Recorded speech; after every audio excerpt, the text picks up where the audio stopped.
The laughter cut through the Portland dive bar like broken glass. "Just a mechanic," Victor Hale sneered, his Armani suit catching the dim light as he pointed at the grease-stained man in flannel. But when CEO Clara Winslow discovered that the quiet mechanic they mocked held secrets that could destroy million-dollar dreams and rebuild them stronger, everything changed. I invite you to follow this story to the end, and comment below which city you're watching from so I can see how far our story has traveled.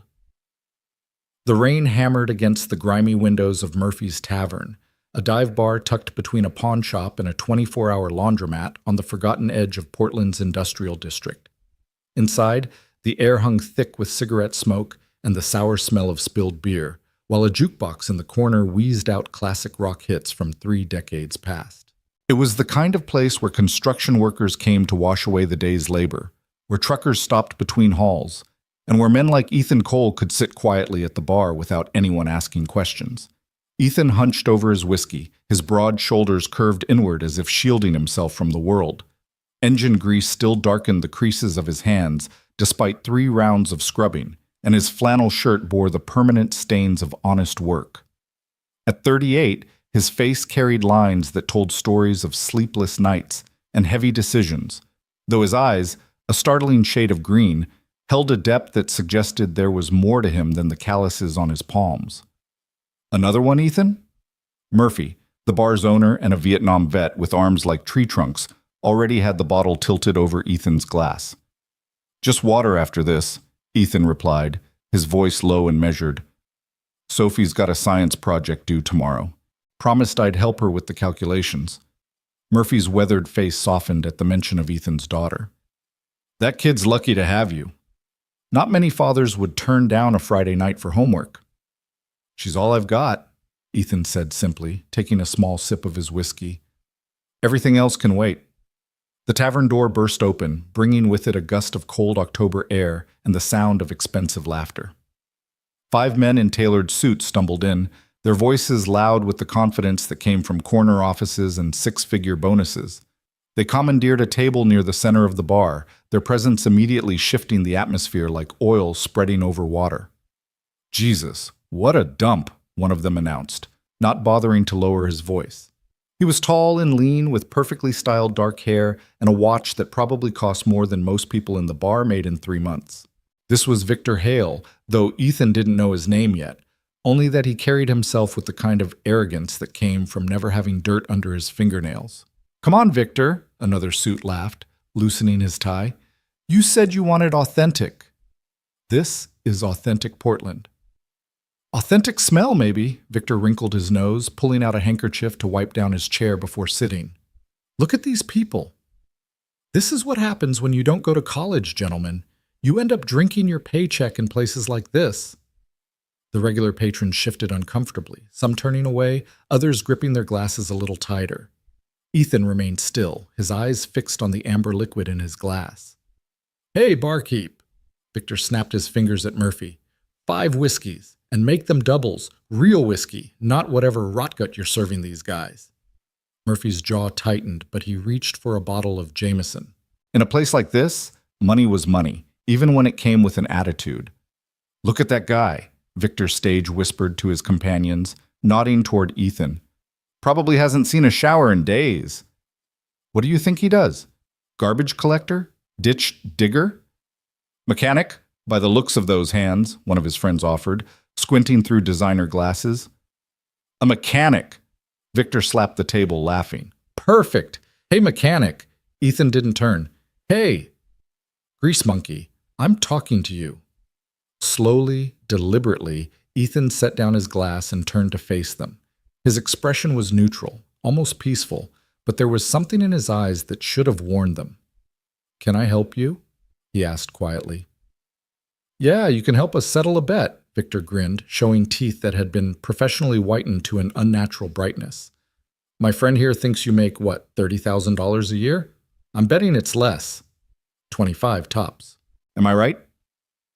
"I make enough," Ethan replied evenly. "Enough?" Victor laughed harder. "Enough for what? A studio apartment and a 12-year-old pickup truck? You know what enough gets you these days? Nothing. You're nothing, pal. Just a mechanic who'll spend his whole life with his hands in someone else's engine, while guys like us, he gestured to his group, are building the future of this city. Victor, ease up, one of his companions muttered, noticing how the bar had gone quiet. What? I'm just being honest. This is what's wrong with America. Too many people content with enough. No ambition, no drive. Just punch the clock, drink your beer, and pretend you matter. Ethan stood up slowly, and for the first time, Victor noticed that the mechanic was taller than him, broader, with the kind of strength that came from actual labor, not a gym membership. You're right, Ethan said, his voice carrying across the silent bar.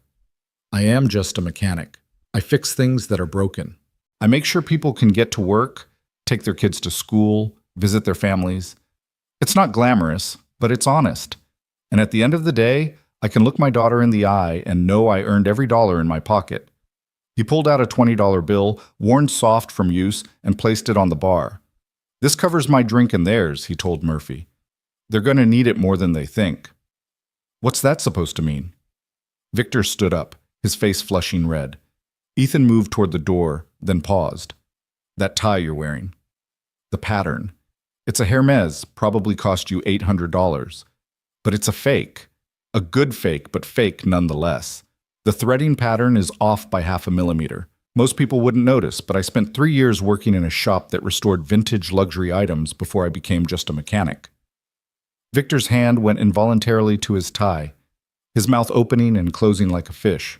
Enjoy your authentic experience, gentlemen, Ethan said, and walked out into the rain. From a corner booth that the suits hadn't noticed, a woman in her early 40s watched the entire exchange with intense interest. Clara Winslow, CEO of Winslow Development Group, had been nursing a gin and tonic while reviewing property assessments on her tablet. She came to Murphy's not for the ambiance, but for the solitude. It was the one place in Portland where nobody recognized her, where she could think without interruption. But the mechanic had interrupted her thoughts entirely. It wasn't his confrontation with Victor. She'd seen plenty of testosterone-fueled bar conflicts. It was the way he'd handled it, the restraint, the precision of his observation about the tie. The way he'd paid for his tormentor's drinks, not out of weakness, but from a position of complete security in who he was. And there was something else, something in the way he'd mentioned his daughter that resonated with her own struggles as a single mother who'd built an empire while raising 2 boys alone. She waited 5 minutes after the suits left, Victor still red-faced and blustering about suing someone, though for what he couldn't quite articulate, before approaching Murphy. The man who just left, she said, sliding a business card across the bar. Ethan, you called him? Murphy eyed her suspiciously. You a cop? Lawyer? Neither. Just someone who recognizes quality when she sees it. She placed a 50 on the bar.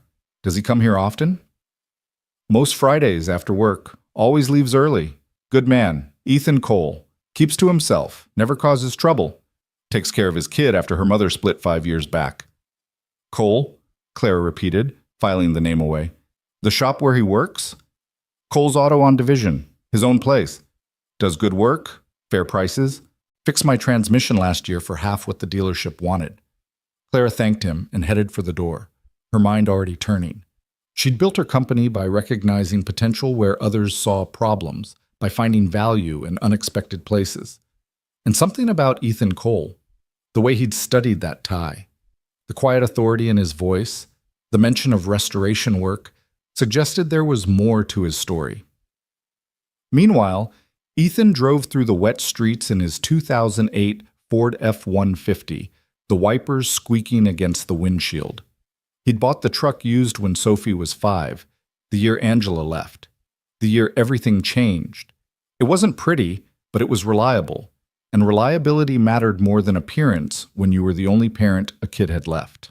He pulled into the driveway of their small 2-story house on Maple Street, a modest neighborhood where teachers and firefighters lived next to retired dock workers and immigrant families building their American dream one overtime shift at a time.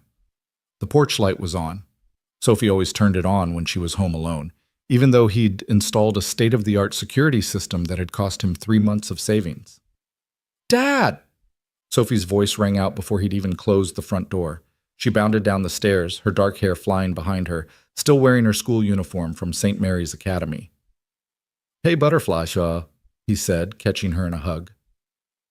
At 10 years old, she was getting almost too big for their evening ritual, but neither of them was ready to give it up. "How was school?"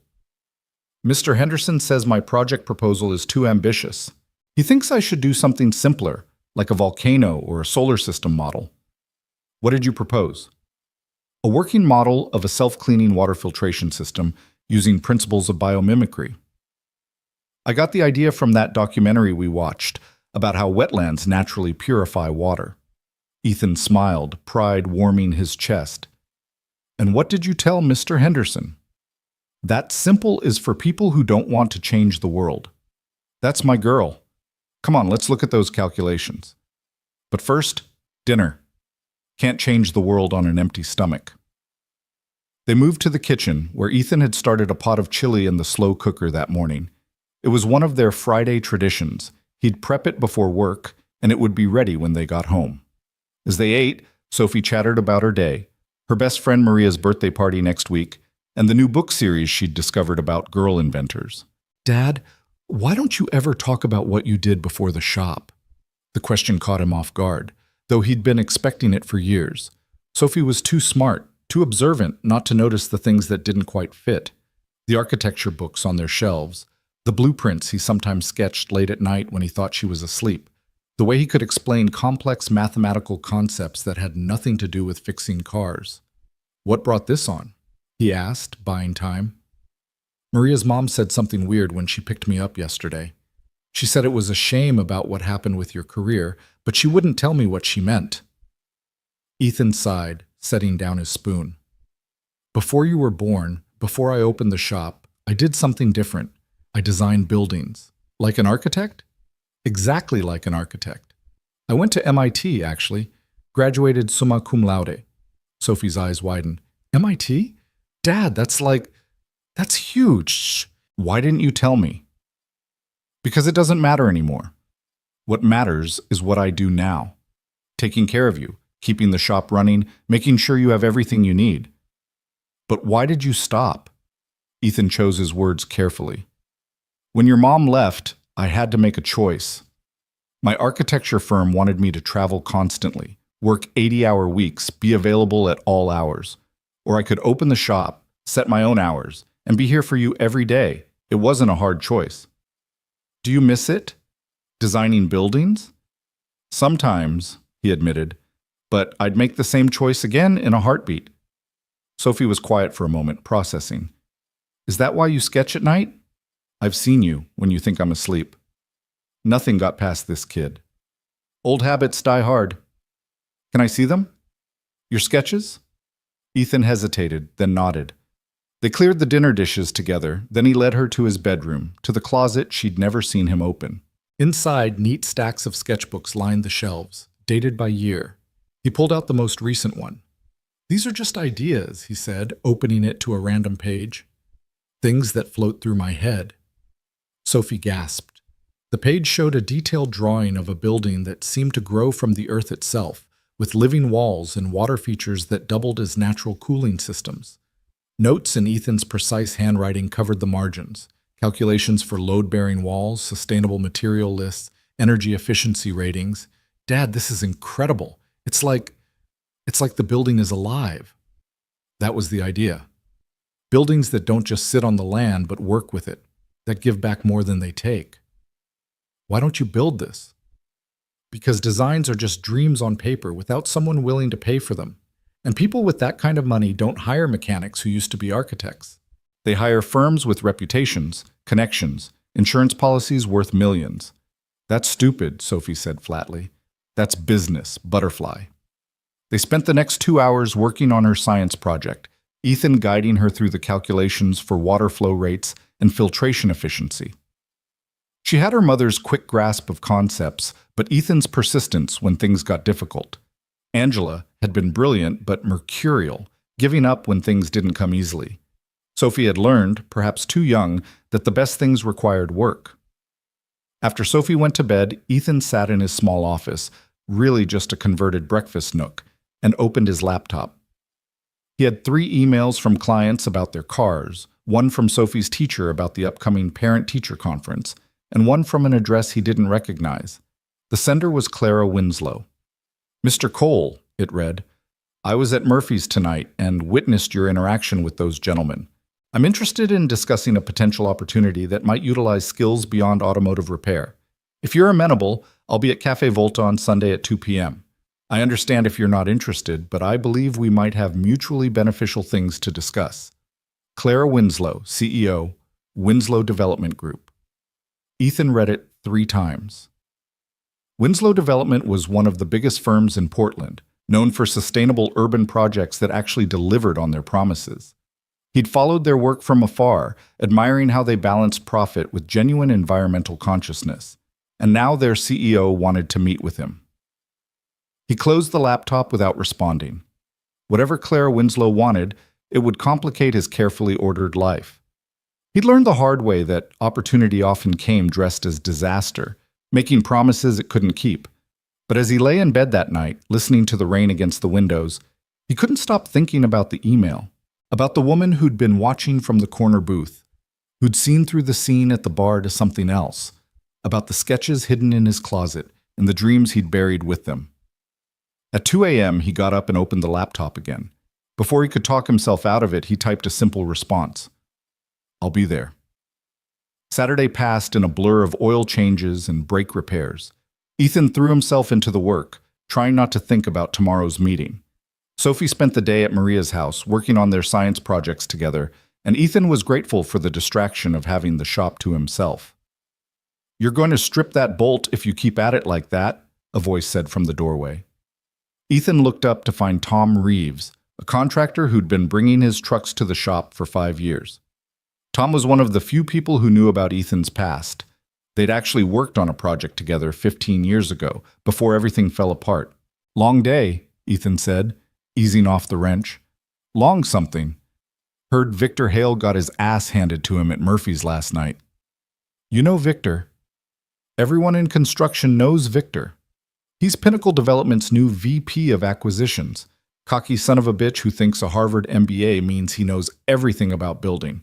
Also heard Clara Winslow was asking about you." Ethan's hands stilled. "How'd you hear that?" "Portland's a small city when you're in the business. Clara called me this morning asking about you. Wanted to know if the Ethan Cole with the auto shop was the same one who designed the Riverside Pavilion." The Riverside Pavilion had been Ethan's last project before leaving architecture. It was a community center that had won 3 design awards and was still featured in architectural textbooks as an example of sustainable urban design. "What did you tell her?" "The truth. That you were the best architect I'd ever worked with, and that the city lost something special when you walked away." "Thomas, I know. You did what you had to do. But talent like yours doesn't just disappear, Ethan. It's still in there, whether you use it or not." After Tom left, Ethan stood in his empty shop, surrounded by the tools of his current trade, thinking about the tools of his former one. The drafting table he'd sold to pay for Sophie's medical bills when she'd had pneumonia at age 6. The specialized software he'd let his licenses lapse on. The network of contacts he'd deliberately severed. But Tom was right about one thing. The talent was still there. In every car he fixed, he saw systems and solutions. In every engine he rebuilt, he applied the same principles of efficiency and elegance he'd once applied to buildings. You could take the architect out of the firm, but you couldn't take the architecture out of the man. Sunday arrived gray and drizzly, typical October weather for Portland. Ethan dressed carefully, not in his work clothes, but not in the suits that still hung in the back of his closet either. He settled on dark jeans and a clean button-down shirt, professional but not pretentious. Sophie was at her study group working on their science projects at the library. She'd kissed his cheek before leaving and told him he looked nice. Her eyes curious but not pushing. She'd inherited that from him, the ability to wait, to let things reveal themselves in time. Cafe Volta was in the Pearl District, all exposed brick and Edison bulbs, the kind of place where coffee cost $8 and came with a lecture about the bean's origin story. Ethan felt out of place the moment he walked in, but then he spotted Clara Winslow at a corner table, and she looked just as uncomfortable with the pretension. She stood when she saw him, extending her hand. "Mr. Cole, thank you for coming." Her handshake was firm, her eyes direct.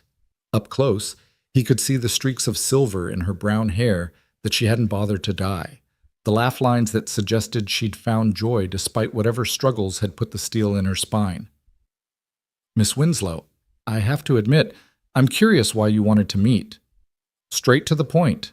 I like that." She sat back down, gesturing for him to join her. "I've been in development for 20 years, Mr. Cole. I've learned to recognize when things don't add up.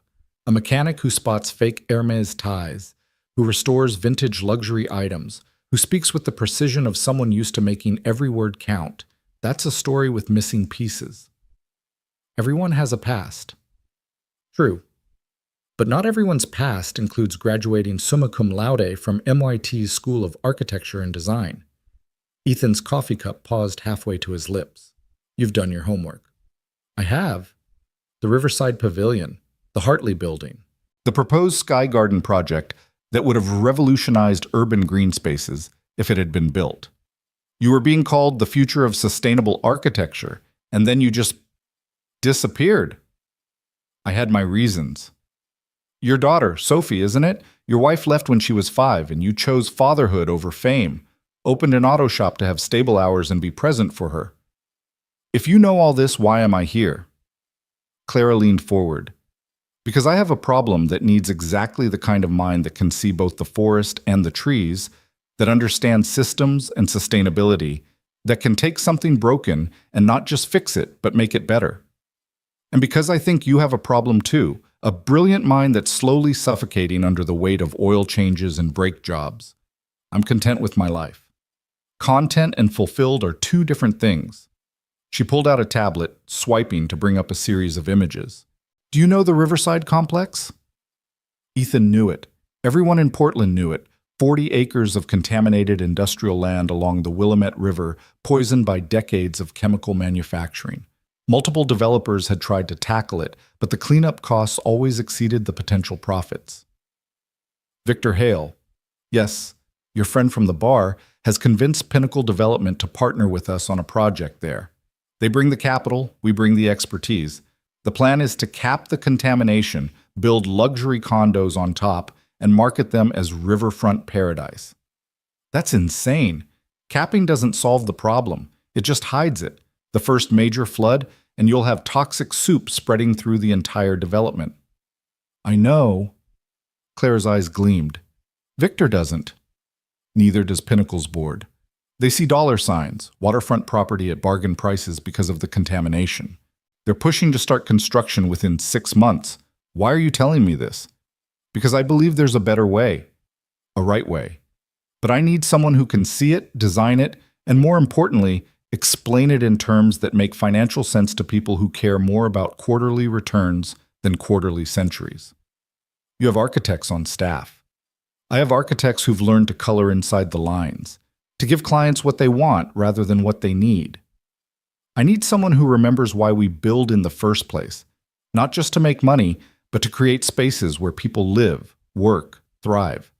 Someone who understands that the foundation determines everything that comes after. Ethan was quiet for a long moment, studying the images on the tablet. His mind was already working, seeing possibilities, calculating loads and water tables and phytoremediation potential. I'm just a mechanic, he said finally. No, Clara said firmly. You're a mechanic by choice, an architect by training, and a problem solver by nature. I'm not asking you to give up your shop or compromise your priorities with Sophie. I'm asking for consultation, a few hours a week initially. Look at the plans, tell me what's wrong with them, help me find a better way. And if I say no, then you go back to your shop and I go back to fighting a losing battle against people who see land as commodity rather than community. But either way, Mr. Cole, you're not just a mechanic. The only question is whether you're ready to admit it. She stood, leaving a folder on the table. The current plans and site assessments. My direct number is inside. Take a few days, think about it. But not too long. Victor's pushing for a groundbreaking ceremony before Christmas, wants to impress the board with his initiative. After she left, Ethan sat in the overpriced coffee shop, staring at the folder. He thought about Sophie's science project, about buildings that gave back more than they took. He thought about the sketches hidden in his closet, dreams deferred but not dead. He thought about Victor Hale's sneer and the satisfaction of proving that being just anything was its own form of blindness. He opened the folder. The plans were worse than he'd imagined. Not just wrong, but dangerously wrong. The kind of cost-cutting shortcuts that looked good on paper but would fail catastrophically in practice. His trained eye spotted a dozen critical flaws in the first scan. Inadequate foundation depth for the soil type, no consideration for seasonal water table fluctuations, materials that would react badly with residual chemicals in the ground.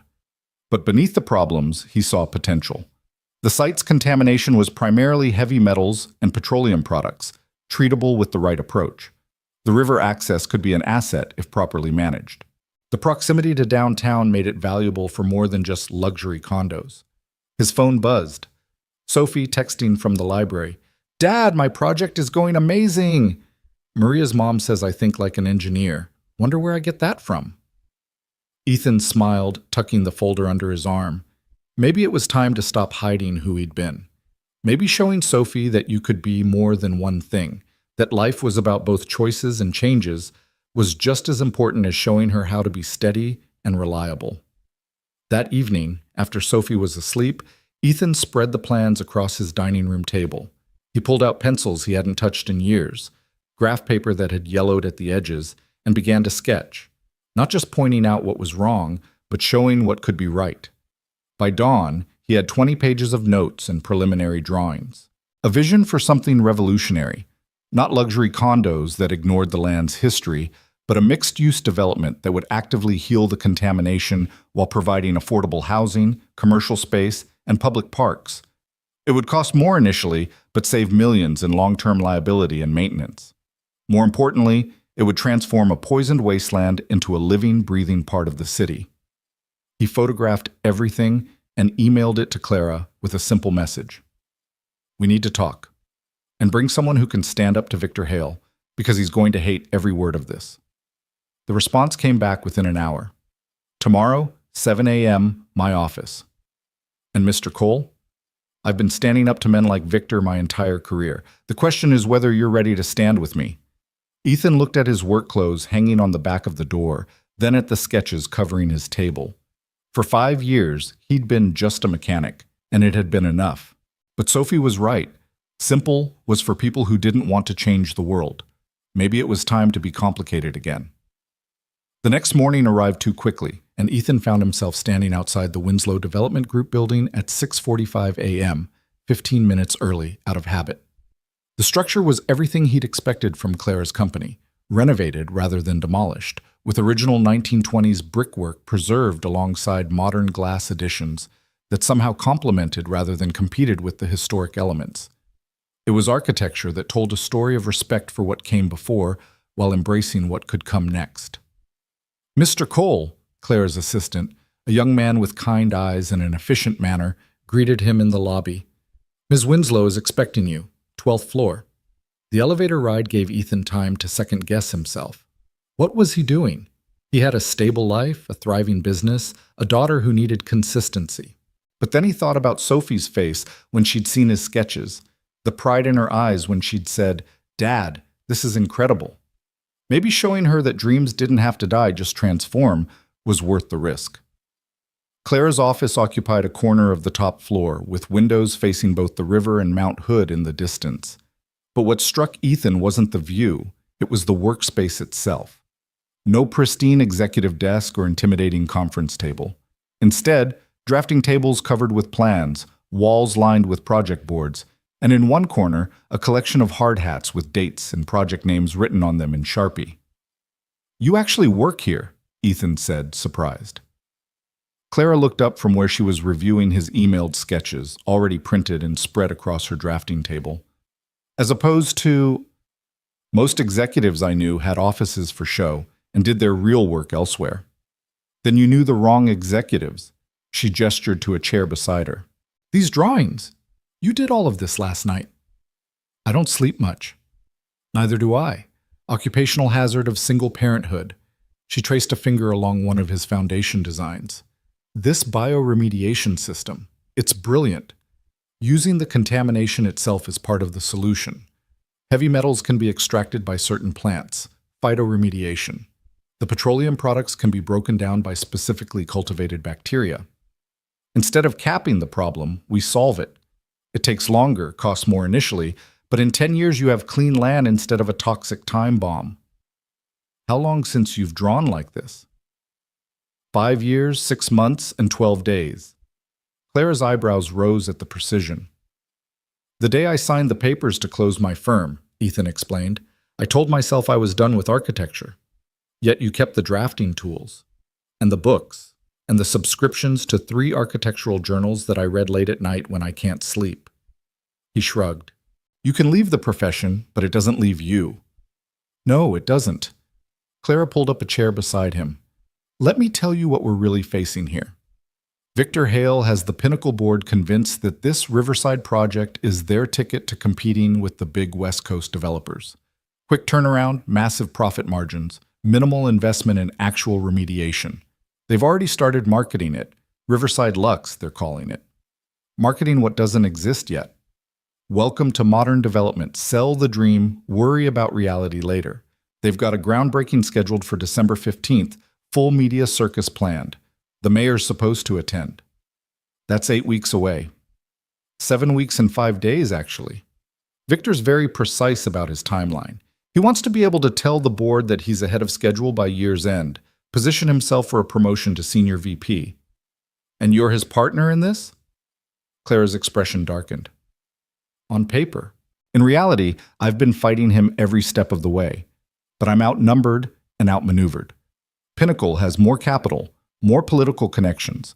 The only card I have is my reputation for delivering successful projects. And Victor's working to undermine that by painting me as an obstructionist who doesn't understand modern development. Why not walk away? Because 40 acres of poisoned land won't heal itself. Because the families who'll eventually live there deserve better than toxic soil under their children's playground. Because someone has to give a damn about doing things right, even when it's harder and costlier and thankless. Ethan studied her face, seeing in it the same exhaustion he felt, the weight of fighting battles that mattered against people who didn't care. What exactly are you asking me to do? Initially, review the plans thoroughly.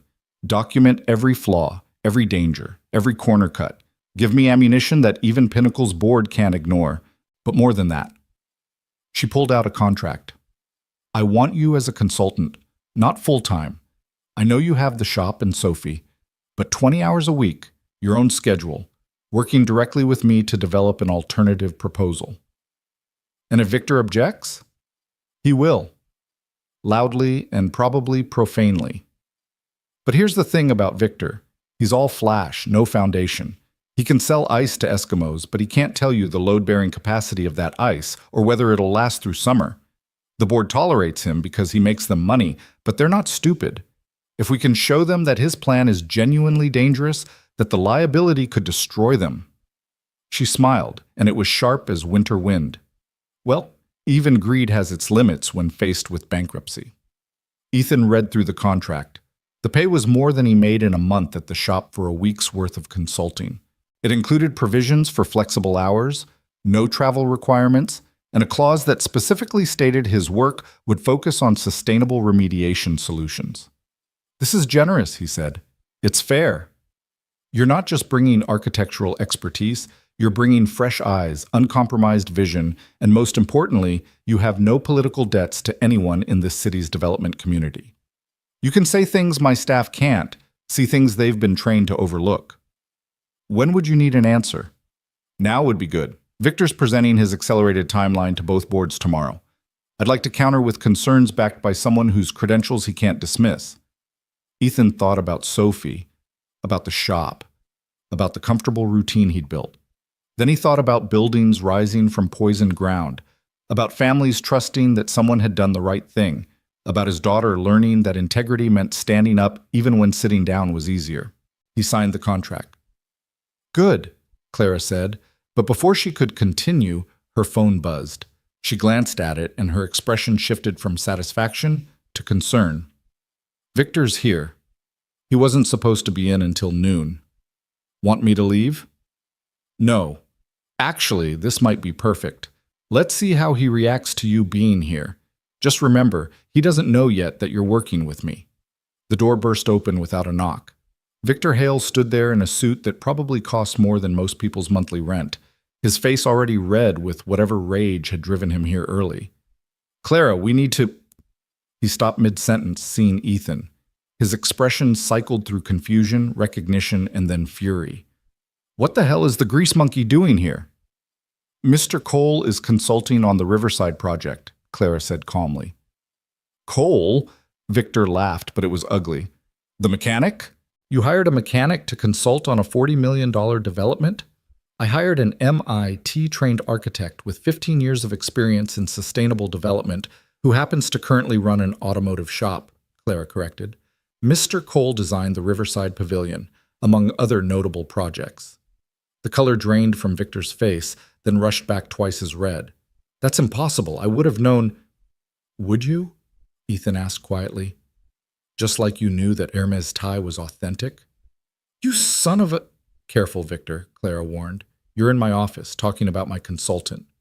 Whatever testosterone-fueled grudge you're nursing from Friday night stays outside these walls." Victor visibly struggled to control himself, his hands clenching and unclenching. "Fine. But he's not qualified. 5 years out of the industry." "Makes me objective," Ethan interrupted. "I've got nothing to gain from telling you what you want to hear, and everything to gain from telling the truth. Your current plans call for a foundation depth of 30 feet. The contamination plume goes down 45 feet in the southeastern section. You hit that plume during construction, and you're looking at a hazmat situation that'll shut down the project for months, maybe permanently. The environmental report said 30 feet was sufficient. The environmental reports were based on samples from 5 years ago, before the water table shift of 2022. You'd know that if anyone had bothered to check the geological survey updates." Victor pulled out his phone, presumably to verify Ethan's claims. His expression grew increasingly grim as he scrolled. "Even if that's true, it is. We can adjust the foundation depth and add $8 million to your construction costs, minimum, plus delays for new permits, additional environmental assessments. Your December groundbreaking becomes March at the earliest. That's unacceptable." "That's reality," Ethan said. "Unless you'd prefer to go ahead as planned and explain to the board why their luxury development is sitting on top of a toxic plume that's seeping into the basements." Clara pulled out a folder. "Mr. Cole has identified 17 critical issues with the current plans. Would you like to go through them all now, or should we save it for tomorrow's board meeting?" Victor's face had gone from red to purple. "This is sabotage. You're trying to tank the project because you don't have the vision to see its potential." "I see its potential perfectly," Clara said. "Potential for lawsuits, environmental disasters, and the kind of publicity that destroys companies. But Mr. Cole has also developed an alternative approach that would actually remediate the contamination while creating a sustainable, profitable development." "I don't care what the mechanic thinks." "Then you're a fool," Ethan said, standing. He'd kept his voice level, but there was steel in it now. "And you're exactly the kind of developer who's destroyed public trust in this industry. You see land as commodity, buildings as profit margins, and people as either customers or obstacles. You don't build anything, Victor. You just stack expensive boxes on poisoned ground and hope nobody notices the foundation is rotten." "Get out," Victor snarled. "You're done here. I'll have you removed from this project." "Try it," Clara said, also standing. "I have equal authority on this project, and I've hired Mr. Cole under my discretionary budget. You want to challenge that, we can take it to both boards and explain why you're trying to silence the one person actually looking out for their interests." Victor stormed toward the door, then turned back. "You know what your problem is, Clara? You still think this business is about building things that matter. It's not. It's about building things that sell. And your mechanic friend here? He's been out of the game so long he probably still thinks integrity matters more than profit margins." "It does," Ethan said simply. Victor laughed. "Then you're both fossils. Dinosaurs trying to survive in a world that's evolved past you." December 15th, Clara, groundbreaking, with or without your support. After he left, Clara sank back into her chair. "Well, that went about as well as expected. He's going to make this difficult. He's going to try. But Victor has one weakness. He genuinely doesn't understand the technical aspects of development. He's a money man, a salesman. When faced with actual engineering and architectural facts, he deflects or blusters. Tomorrow's board meeting, with both Pinnacle and Winslow boards present, is our chance to expose that. You want me there? If you're willing. Fair warning, it could get ugly. Victor doesn't like being challenged, especially in front of people who control his career. I've handled worse. Ethan gathered his copies of the sketches. I should get to the shop. I have 3 cars scheduled for this morning. The contract allows for flexible hours. I know, but those customers are counting on me, just like future residents of Riverside are counting on someone to do the right thing. He paused at the door. Email me the full environmental reports and the board meeting agenda. I'll have a comprehensive analysis ready by tomorrow. Ethan? Claire called as he reached the door. Thank you for seeing what needs to be seen and saying what needs to be said. Just doing what I should have been doing all along, he replied. The shop was already busy when he arrived, with Tom Reeves' truck in Bay 1 and Mrs. Chen's Honda in Bay 2. Marcus, his part-time assistant, had already started on the Honda's oil change. Boss, you look different, Marcus said, studying him. You win the lottery or something. Something like that, Ethan said, pulling on his coveralls. But as he slid under Tom's truck to examine the exhaust system, his mind was elsewhere, calculating load distributions and soil remediation rates, seeing not just what was broken, but how to fix it right. Ethan? Tom's voice echoed from above. You good under there? Yeah, Tom. Better than I've been in years. That afternoon, while replacing brake pads on a Subaru, Ethan's phone rang. Sophie's school. Mr. Cole? This is Principal Morrison. There's been an incident with Sophie. Ethan's heart stopped. Is she hurt? No, nothing like that. But she got into an altercation with another student. We need you to come in. Ethan was there in 15 minutes, finding Sophie sitting outside the principal's office with a defiant expression and a scratch on her cheek. What happened? He asked, kneeling beside her. Bradley Hale said you were just a stupid mechanic who tried to act important at his dad's bar, Sophie said, her jaw set. So I told him his dad was a liar who wore fake designer clothes and built fake buildings that would fall down. Ethan closed his eyes. Of course Victor had a son at St. Mary's. Of course that son would have heard about Friday night. And then? And then he pushed me, so I pushed him back, and then... She shrugged. I might have mentioned that his dad probably needed a mechanic to fix his personality because it was obviously broken. Despite everything, Ethan had to fight not to smile. Sophie, I know. Violence isn't the answer. But Dad, he was saying things about you, mean things, wrong things. People are going to say mean and wrong things sometimes. That doesn't mean we respond with our fists. I didn't use my fists. I used my words. Then he used his fists, so I defended myself. She looked up at him. You taught me that, to defend myself and others when necessary. Principal Morrison, a stern woman who'd run St. Mary's for 20 years, called them in. Bradley Hale was already there with his mother, a thin woman who looked like she'd rather be anywhere else. Mr. Cole, Mrs. Hale, the principal began. We have a zero-tolerance policy for physical altercations. That girl attacked my son, Mrs. Hale interrupted, not looking at Ethan or Sophie. According to witnesses, Bradley initiated physical contact, Principal Morrison corrected. However, both children escalated the situation. Both will receive 3 days of in-school suspension. This is outrageous, Mrs. Hale said. Bradley was simply defending his father's honor. By spreading gossip and pushing a girl? Ethan asked quietly. Mrs. Hale finally looked at him, and he saw recognition dawn. You're the one Victor was talking about. The mechanic who told your husband the truth about his tie and his plans? Ethan met her gaze steadily. Yes, that was me. And if your son is learning that violence is an acceptable response to wounded pride, perhaps you should be more concerned about what's being taught at home than what's happening at school. How dare you? Mom, Bradley said quietly. Can we just go? The boy looked miserable, and Ethan felt a pang of sympathy. It wasn't Bradley's fault his father was Victor Hale. After the Hales left, Principal Morrison turned to Sophie. This isn't like you, Sophie. You're one of our best students. What happened? I stood up for my dad, Sophie said simply, and I'd do it again. Sophie, Ethan started. No, Dad. You've spent 5 years being just a mechanic because you thought that's what I needed. But what I need is to see you be who you really are. All of it. The architect and the mechanic and the dad who gives up everything for his daughter, and the man who stands up to bullies in bars even when it would be easier to stay quiet. Principal Morrison's expression softened slightly. Mr. Cole, I understand there's more to this situation than schoolyard conflict, but Sophie needs to understand that there are better ways to handle confrontation. She knows, Ethan said. We'll discuss it at home. The suspension, when does it start? Tomorrow. She'll report to the library instead of regular classes. Complete her assignments there. On the drive home, Sophie was quiet until they pulled into their driveway. Are you mad? I'm complicated, Ethan admitted.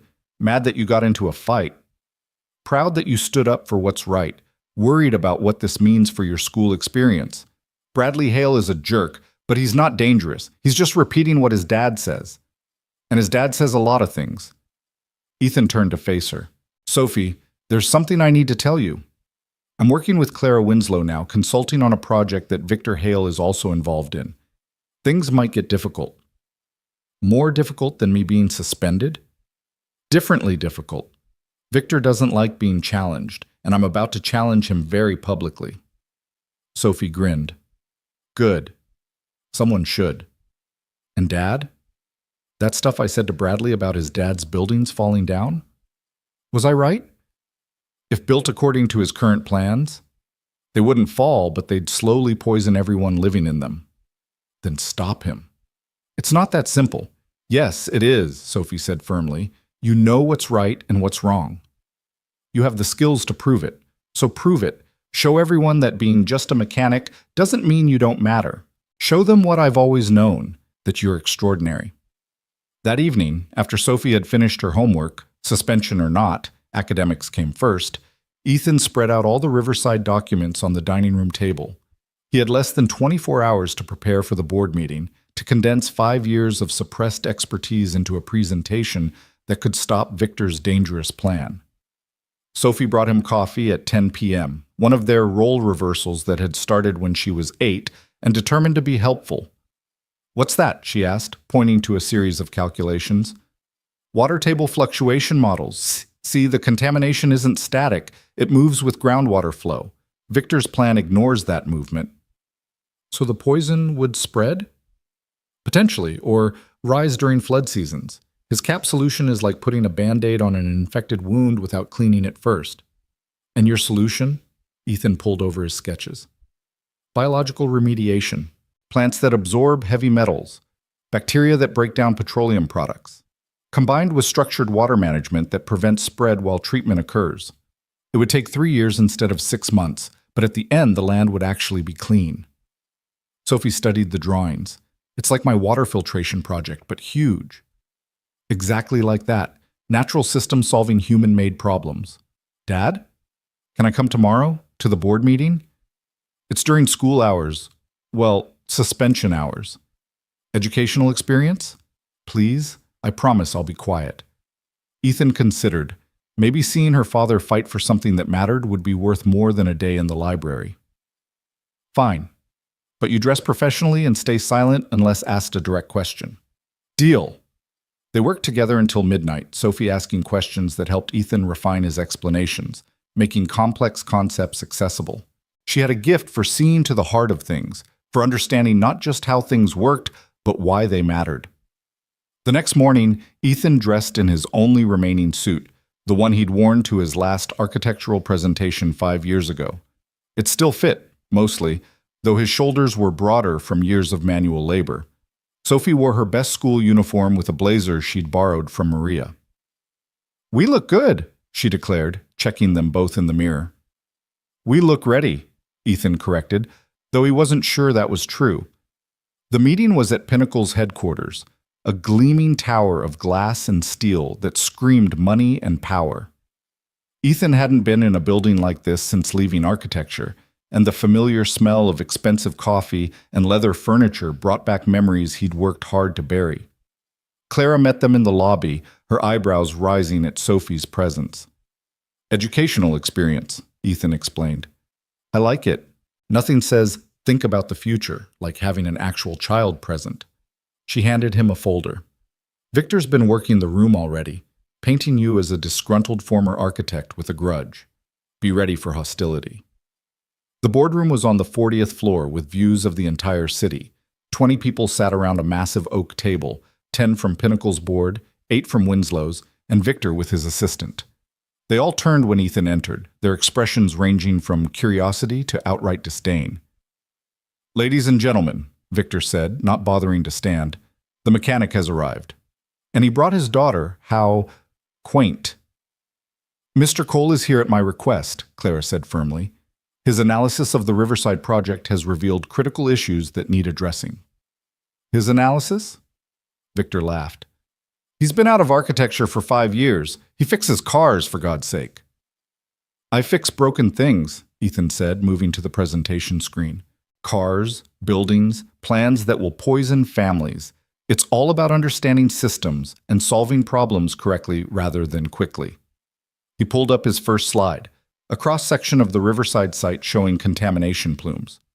Your current environmental assessment is based on obsolete data. The contamination extends 15 feet deeper than reported and has spread laterally due to water table changes from upstream development. That's speculation, Victor started. That's fact.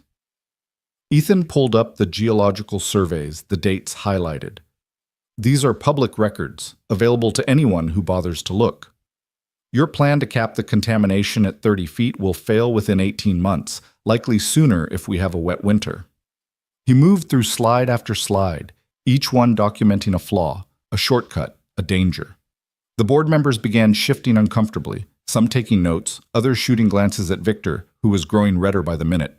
Even if these issues exist, one of Pinnacle's board members said, James Crawford, according to his nameplate, addressing them would add millions to the budget and years to the timeline.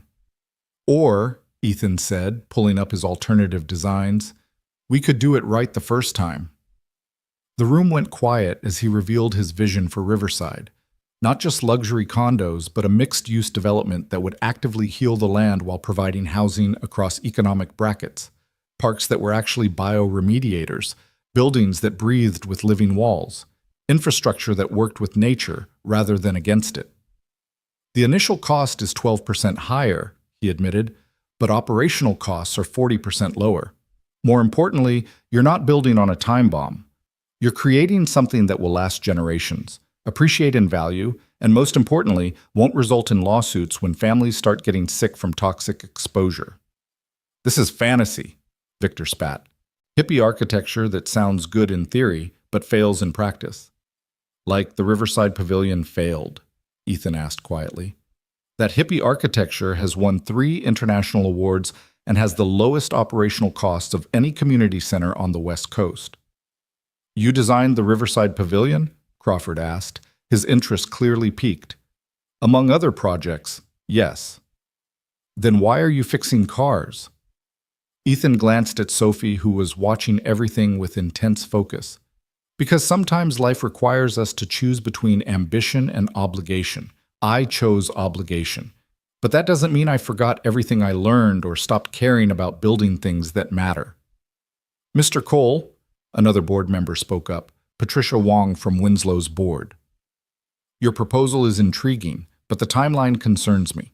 3 years versus 6 months is a significant difference. Would you rather spend 6 months building something that fails or 3 years building something that succeeds? Ethan asked. The choice isn't between fast and slow, it's between wrong and right. That's a false dichotomy, Victor protested. We can address the contamination issues without completely reimagining the project. How? Ethan challenged. Show me one successful development built on capped contamination without eventual environmental issues. Just one. Victor's assistant frantically searched on his tablet, whispering in Victor's ear. The silence stretched uncomfortably. The board needs to vote on whether to proceed with the December groundbreaking, Crawford finally said. Mr. Hale, can you guarantee that your plan won't result in environmental liability? I. There are always risks in development. Mr. Cole, Crawford turned to Ethan. Can you guarantee your approach would work? I can guarantee it's been successfully implemented in 12 similar sites across the country. I can provide case studies, contact information for the developers, even soil samples showing complete remediation. But more than that. Ethan pulled out a final document. I can guarantee that if you go ahead with Mr. Hale's plan, I'll personally ensure every potential resident knows exactly what they're building on. Public records are public for a reason. Are you threatening us? Victor snarled. I'm promising transparency. Something that seems to be lacking in your approach. Dad, Sophie said quietly, and everyone turned to look at her. May I? Ethan hesitated, then nodded. Sophie stood, all 4'8" of her radiating confidence. My name is Sophie Cole. I'm 10 years old, and I want to be an environmental engineer when I grow up.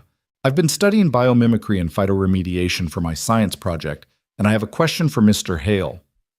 Victor looked like he wanted to object, but couldn't figure out how to silence a child without looking monstrous. If you build these condos and families move in, where will their kids play? On playgrounds built over poison? Will you tell parents that the sandbox might be contaminated? That the grass their children roll in might make them sick? Or will you just take their money and hope they never find out? That's an oversimplification. No, Sophie said firmly. It's a simple question. Will you tell them the truth or won't you? The room was dead silent. My dad fixes things, Sophie continued. He could have kept being a big important architect, but he chose to fix cars so he could take care of me. Now he's trying to fix this because it's the right thing to do. Maybe you should listen to someone who gave up everything for what matters instead of someone who'd risk everything for what sells. She sat down, her face flushed but determined. Crawford cleared his throat. I motion to postpone the December groundbreaking pending a full review of both proposals. Seconded, Wong added immediately. This is ridiculous, Victor exploded. We're delaying a $40 million project because a mechanic and his kid made a presentation? We're delaying, Crawford said coldly, because you apparently failed to do basic due diligence. Mr. Cole found these issues in, 2 days? What does that say about your preparation? I want a full environmental reassessment, another board member added. Independent firm, no connection to either company. And I want Mr. Cole officially added to the project team, Clara said, as lead consultant on environmental remediation. That's not your call, Victor started. Actually, it is, Crawford interrupted. According to the partnership agreement, either managing partner can appoint consultants within budget. Mr. Cole, what would your consulting fee be? Ethan named a figure that was reasonable but significant, enough to show he valued his expertise but not so much as to seem greedy. Approved, Crawford said. Mr. Hale, you'll work with Mr. Cole to revise the plans. I won't. You will, or Pinnacle will find another VP of acquisitions who can. Crawford's tone brooked no argument. This meeting is adjourned. We'll reconvene in 2 weeks to review the revised proposals. As the board members filed out, Victor approached Ethan, his face twisted with rage. You think you've won? You've just made an enemy you can't afford, mechanic. I've made an enemy who values appearances over substance, Ethan replied calmly. That's an enemy I can handle. We'll see about that. Victor stormed out, his assistant scrambling to keep up. Clara waited until they were alone, then smiled. A real smile, not the professional one she wore like armor. That was magnificent, both of you. I thought you said I should stay quiet, Sophie said to her father. I said stay quiet unless asked a direct question. Crawford asked if the plan could be guaranteed to work. You answered by showing why Victor's plan was guaranteed to fail. That's called strategic intervention. Is that what you call it when you break the rules, but it works out? Sophie asked innocently. That's what I call it when someone speaks truth to power, Clara said. Sophie, your father's lucky to have you. I know, Sophie grinned. He tells me all the time. As they walked to the elevator, Ethan felt something shift inside him, like a door opening after being locked for years. He wasn't just a mechanic anymore. Or rather, he He was a mechanic and an architect and a father, and someone who stood up when standing up mattered. "Dad?" Sophie asked as they waited for the elevator. "Are you going to close the shop?" "No, but I might need to hire another mechanic to help Marcus when I'm consulting." "Tom Reeves' son just got certified," Sophie suggested. "He's looking for work." "How do you know that?" "I pay attention. Same way I knew Bradley Hale would back down if challenged. Bullies usually do when someone stands up to them." The elevator arrived, and as they descended, Ethan watched the city spread out below them. Somewhere out there, 40 acres of poisoned land waited for someone to heal it. It wouldn't be easy or quick or simple, but then again, the best things never were. The Portland rain had returned with vengeance that evening, drumming against the windows of Ethan's home office as he worked through contamination reports that Victor's team had mysteriously forgotten to include in their original assessment.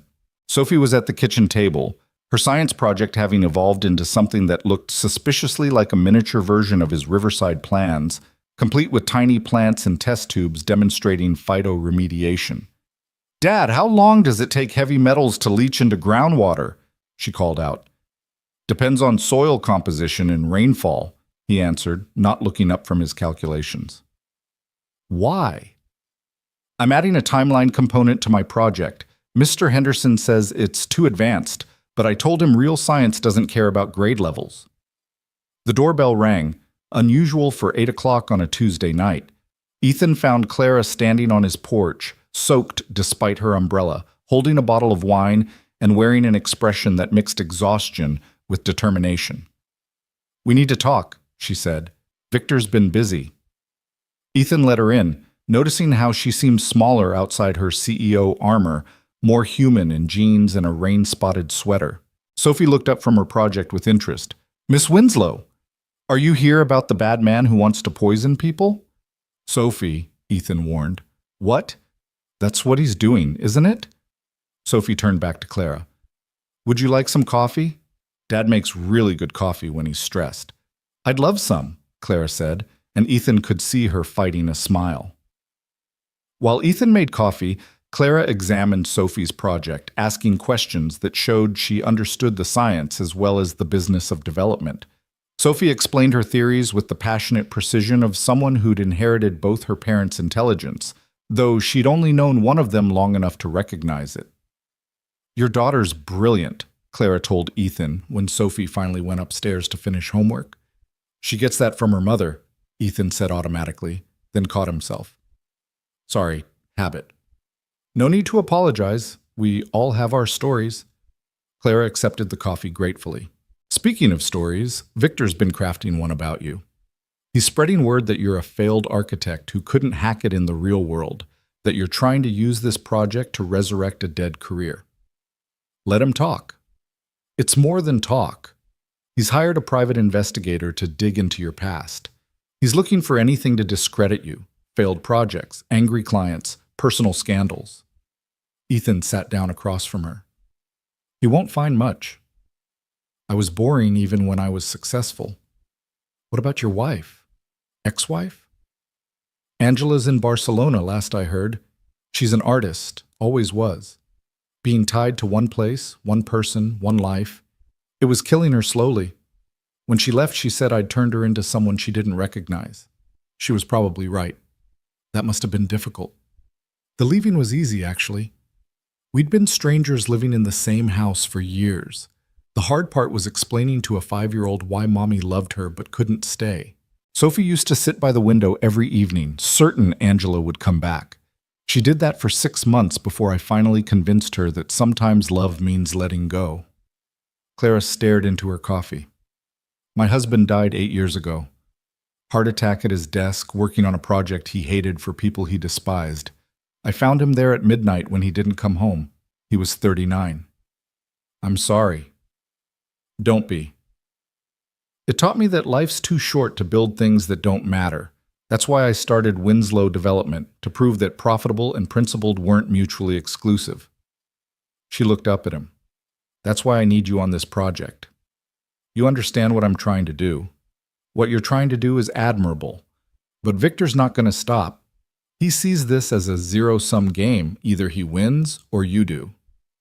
Then we need to make sure we win. Clara pulled out her tablet. I've been doing my own research.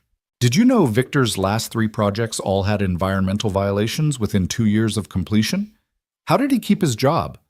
By settling quietly, burying the reports, and moving on to the next project before the problems fully surfaced. But there's a pattern, and patterns tell stories. She showed him a series of documents. The Meadowbrook Estates in Seattle, 15 families with respiratory issues. The Riverside Commons in Tacoma, groundwater contamination that required a complete water system replacement. The Pearl District Tower here in Portland, still in litigation over toxic mold that appeared within 6 months of opening. This is damning. It would be if anyone connected the dots, but each incident was handled by different law firms, different insurance companies, different regulatory bodies. Victor's very good at compartmentalizing disasters. So connect the dots. Show the board the pattern. I tried. Crawford told me to focus on the future, not the past. Wong said bringing up old projects would look like a smear campaign. They want to believe Victor because he makes them money, and it's easier to ignore warning signs than acknowledge them. Ethan stood, pacing to the window where rain continued its assault on the glass. Then we need something current, something undeniable. Like what? Like proof that he's actively falsifying environmental data for Riverside. Claire's eyes sharpened. Do you have that? Not yet. But his assistant looked panicked during the board meeting when Victor claimed the contamination was contained at 30 feet. Either he knows something or suspects something.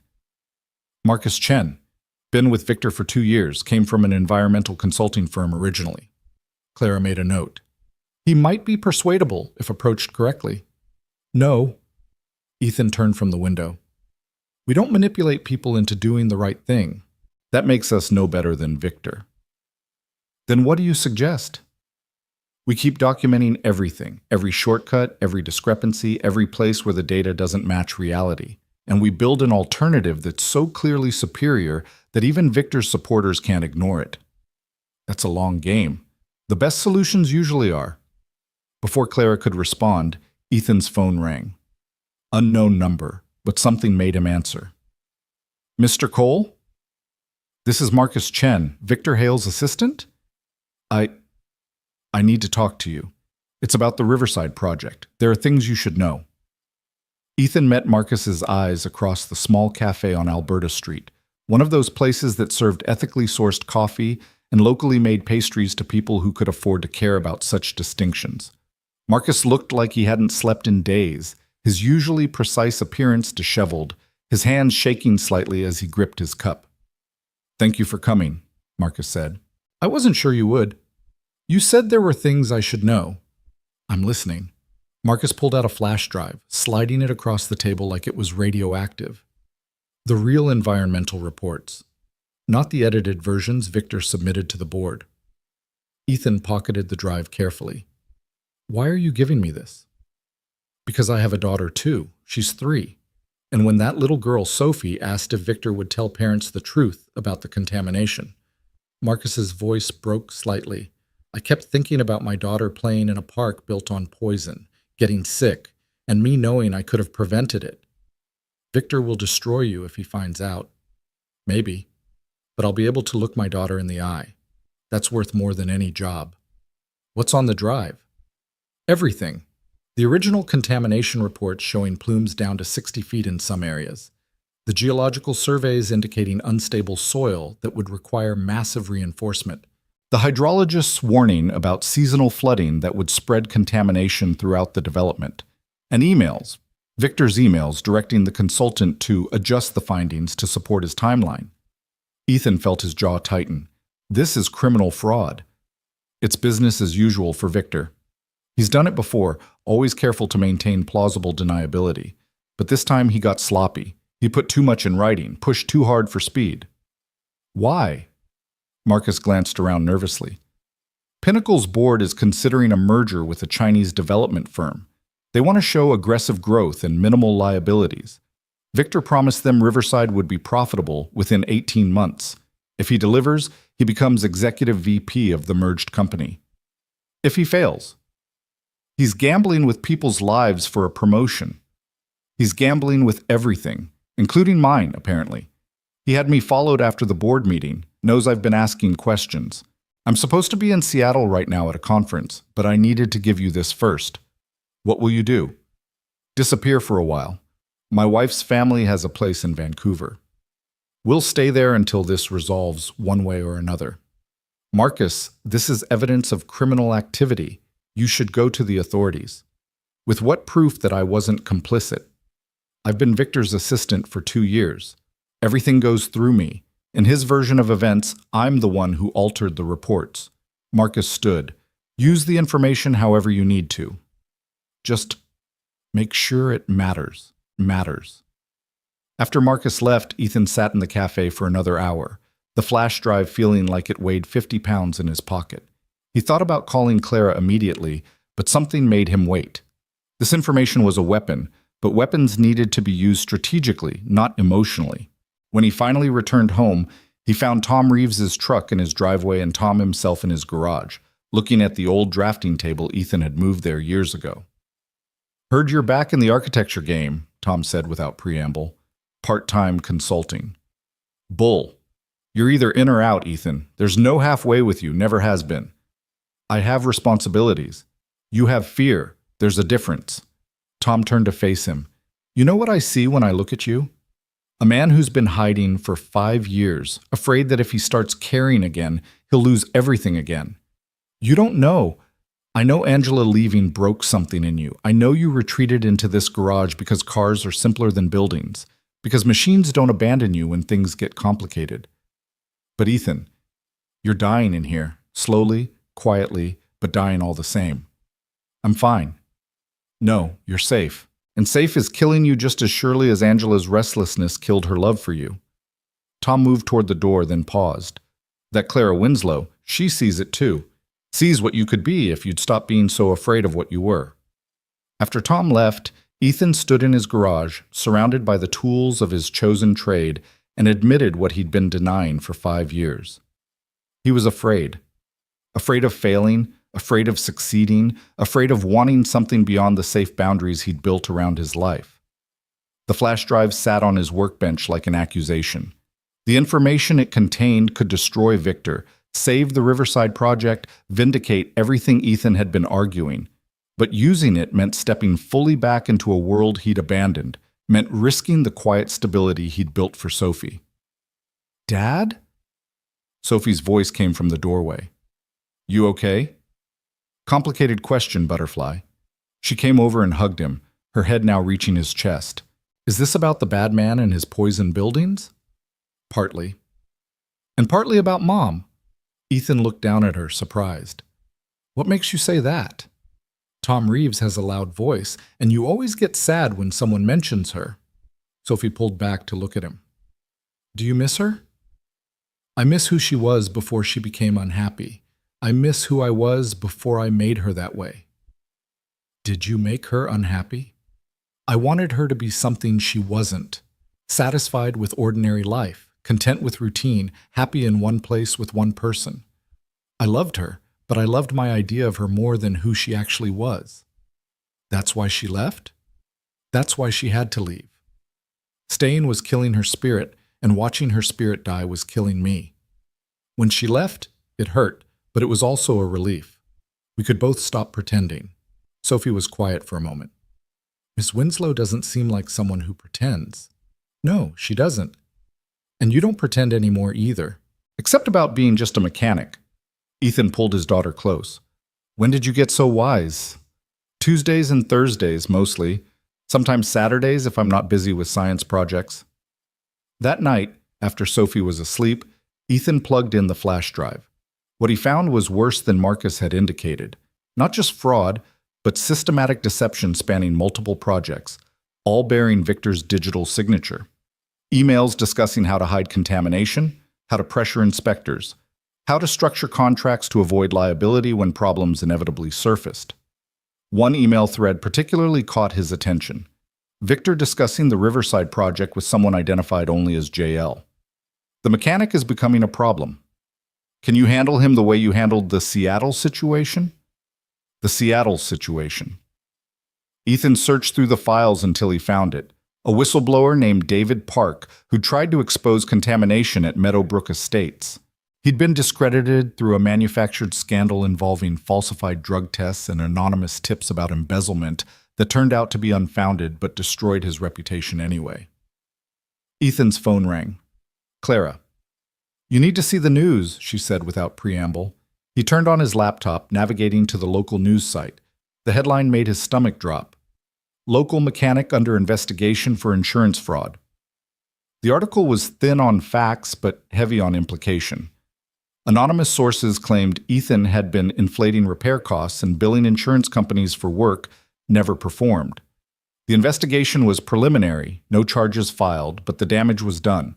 The comment section was already filling with vitriol about crooked mechanics and thieves in coveralls. "Victor," Ethan said. "Obviously. He's trying to discredit you before you can damage him. Ethan, if there's anything in your past he could use..." "There isn't. My books are clean. Always have been." "Then we fight back. I know journalists who would love this story. Prominent developer attacks whistleblower to hide contamination." "No. That makes me the story instead of Riverside. Besides, I have something better." He told her about Marcus's visit, about the flash drive, about what he'd found. Clara's silence stretched so long he thought the connection had dropped. "Clara? This changes everything. We need to meet with Crawford immediately before Victor can do more damage." "Crawford won't care about Victor's past projects. He's only interested in Riverside's profitability." "Then we make him care. We show him that Victor's approach isn't just morally wrong but financially catastrophic. With this data, we can prove that the lawsuits alone would destroy any profit margin. There's more. Victor mentioned someone with the initials JL who handled problems for him. We need to find out who that is." "James Lowry," Clara said immediately. "He's a consultant who specializes in opposition research and reputation management. He's also utterly ruthless and completely amoral." "You know him?" "He tried to destroy me 8 years ago when I opposed a project that would have demolished low-income housing for luxury condos. Manufactured a story about me having an affair with a city councilman, leaked financial records that were taken completely out of context. I survived, barely, but others haven't been so lucky. So Victor's playing dirty from the start." "Victor doesn't know any other way to play." Clara paused. "Ethan, this is going to get worse before it gets better. He's not going to stop with one news story. If you want to walk away, I'm not walking away. Not from this project, not from doing what's right." He looked at the family photo on his desk, him, Sophie, and the space where Angela used to be. "I spent 5 years walking away from things that mattered. I'm done running." The next morning brought 3 cancellations at the shop, customers who'd seen the news and suddenly didn't trust him with their cars. Marcus, filling in for the absent Marcus Chen, handled the calls with steady professionalism, but Ethan could see the worry in his eyes. "Boss, maybe you should make a statement. Tell your side." "My side doesn't matter if people want to believe the worst. We just keep doing good work. Truth has a way of surfacing even when people try to bury it." "Like contaminated soil." "Exactly like contaminated soil." Sophie had refused to go to school, declaring that if people were going to tell lies about her father, she needed to be there to defend him. It took Ethan 20 minutes and a promise that she could attend the next board meeting to convince her otherwise. Crawford agreed to meet that afternoon, but not at Pinnacle, at his home in the West Hills, a modernist masterpiece that Ethan had actually consulted on 15 years earlier, though Crawford didn't seem to remember. "I don't like being manipulated, Mr. Cole," Crawford began, gesturing for Ethan to sit in his study that overlooked the city. "And this feels like manipulation. The only manipulation here is Victor's. He's been lying to you from the beginning." Ethan handed over copies of the key documents from Marcus's flash drive.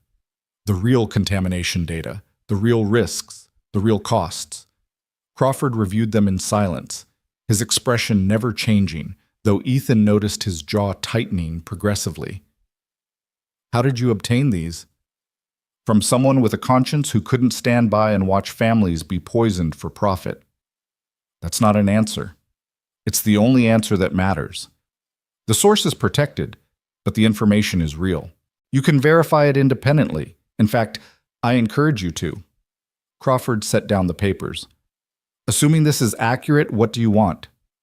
I want Victor removed from the project. I want a full, independent environmental assessment, and I want the development done right, even if it takes longer and costs more. You're asking me to admit that Pinnacle made a mistake in trusting Victor, that we failed in our due diligence. I'm asking you to prevent a catastrophe that would destroy Pinnacle's reputation permanently. Imagine the headlines: Pinnacle development knowingly built on toxic land. Imagine the lawsuits, the criminal investigations, the shareholders calling for your head. Crawford walked to the window, hands clasped behind his back. Victor's brought in 3 major projects this year worth over $200 million in potential revenue. Revenue that becomes liability when those projects fail. And they will fail, Mr. Crawford. Victor's not building for the future. He's building for the next quarterly report. And you? What are you building for? Ethan thought of Sophie, of the world she'd inherit.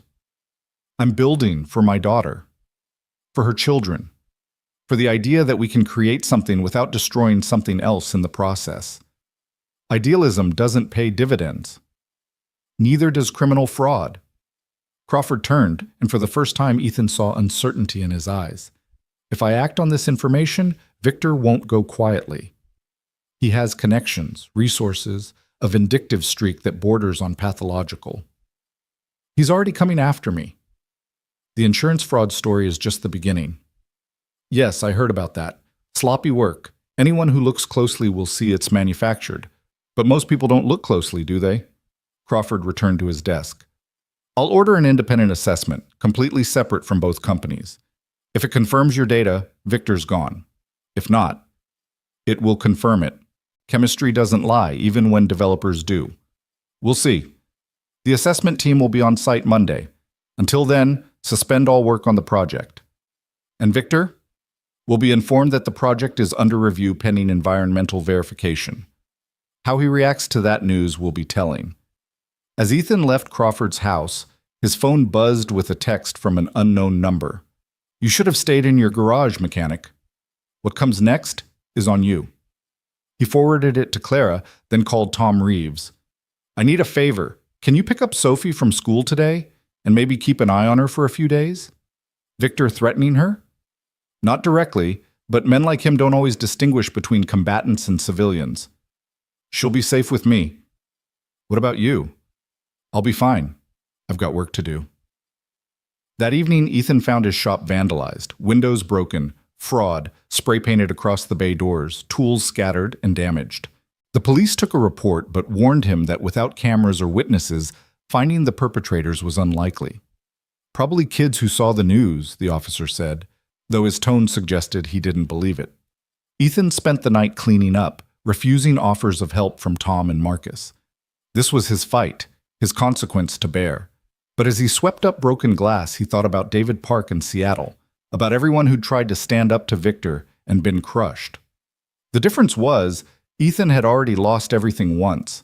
He'd lost his wife, his career, his identity as an architect. He'd survived that loss, rebuilt himself into something different, if not better. Victor could take his reputation, his shop, maybe even his safety. But he couldn't take Ethan's knowledge, his integrity, or his determination to keep Sophie safe from men who would poison children for profit. Clara arrived as he was boarding up the broken windows, carrying coffee and looking like she'd had her own sleepless night. I heard about the vandalism, she said, handing him a cup. Cost of doing business, apparently. This isn't business, Ethan. This is personal now. Victor's made it personal.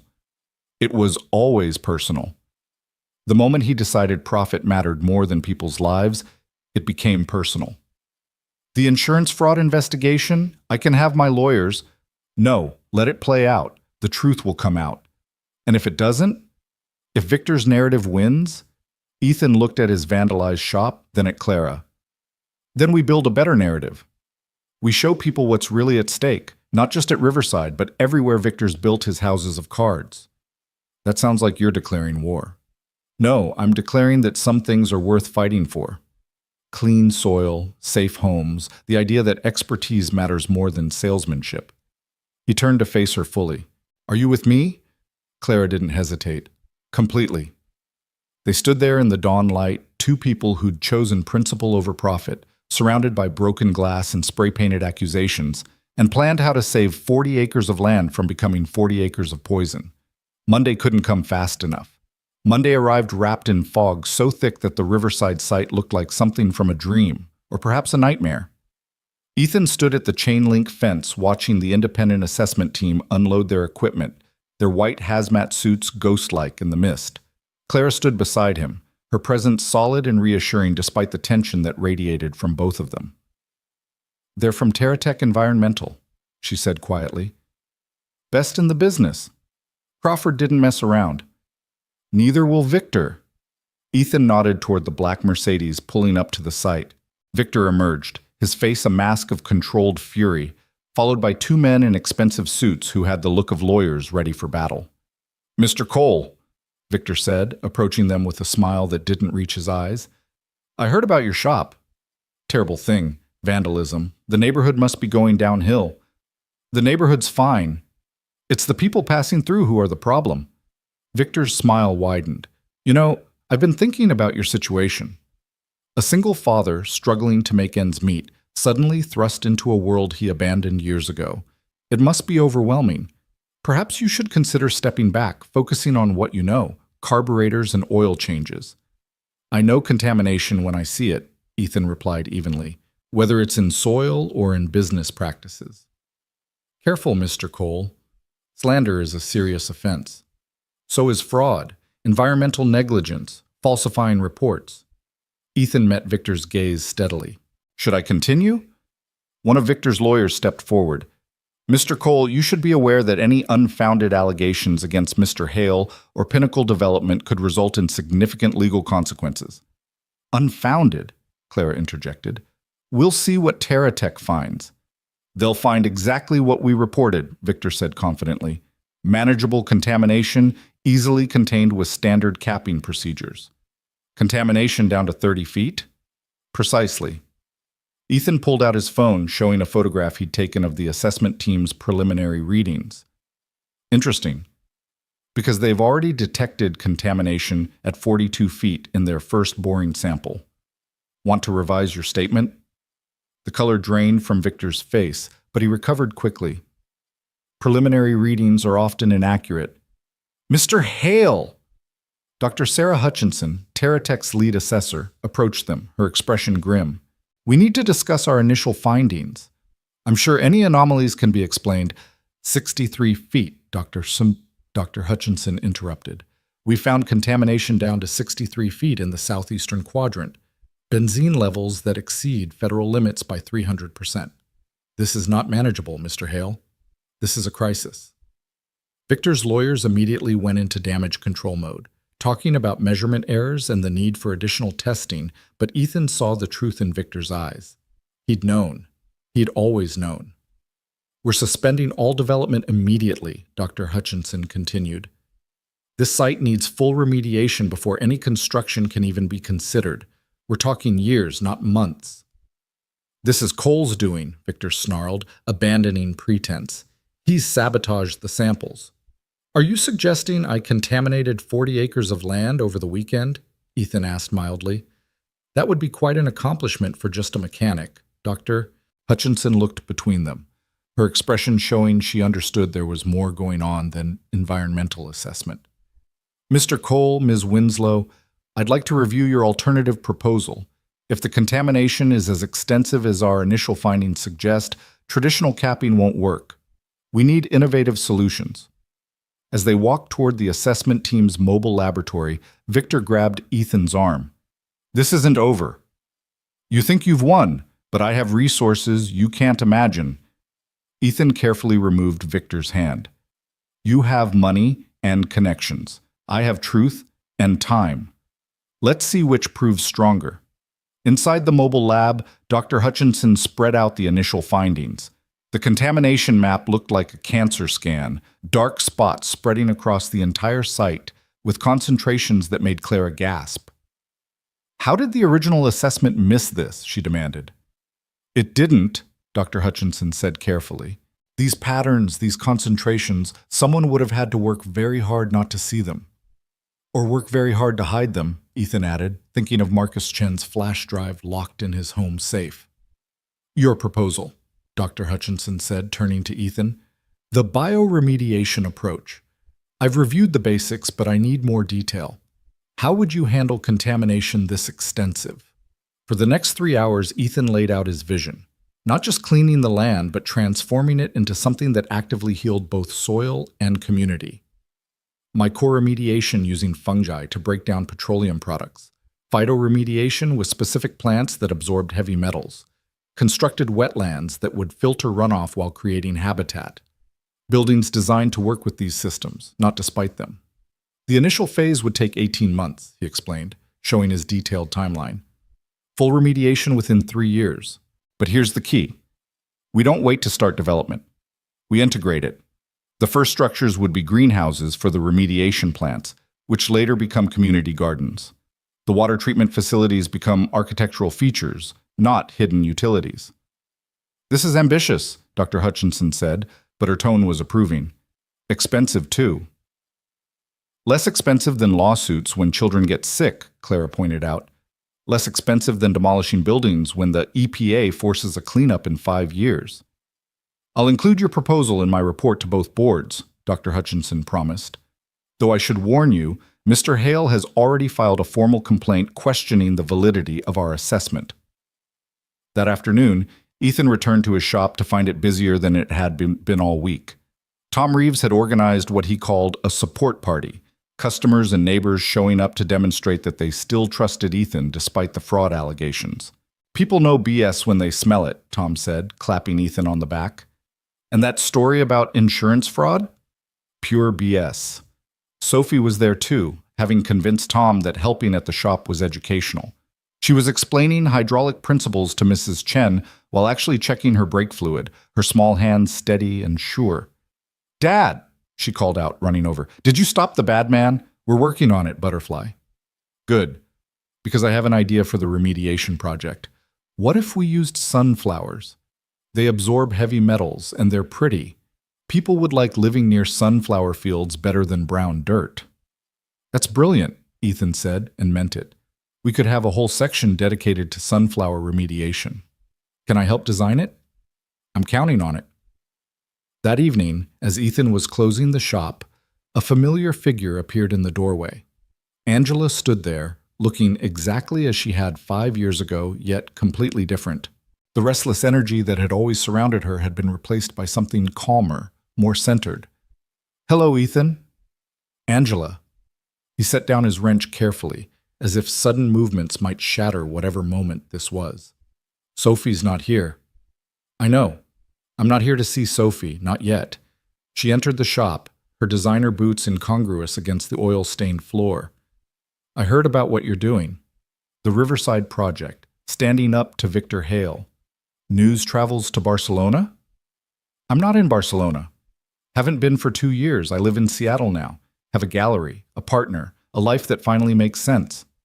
She paused. And I heard about it because Victor Hale tried to hire me. Ethan's attention sharpened. Hire you for what? To claim that you were unstable during our marriage. Violent, even. He offered me $50,000 to sign an affidavit saying I left because I feared for my safety. And?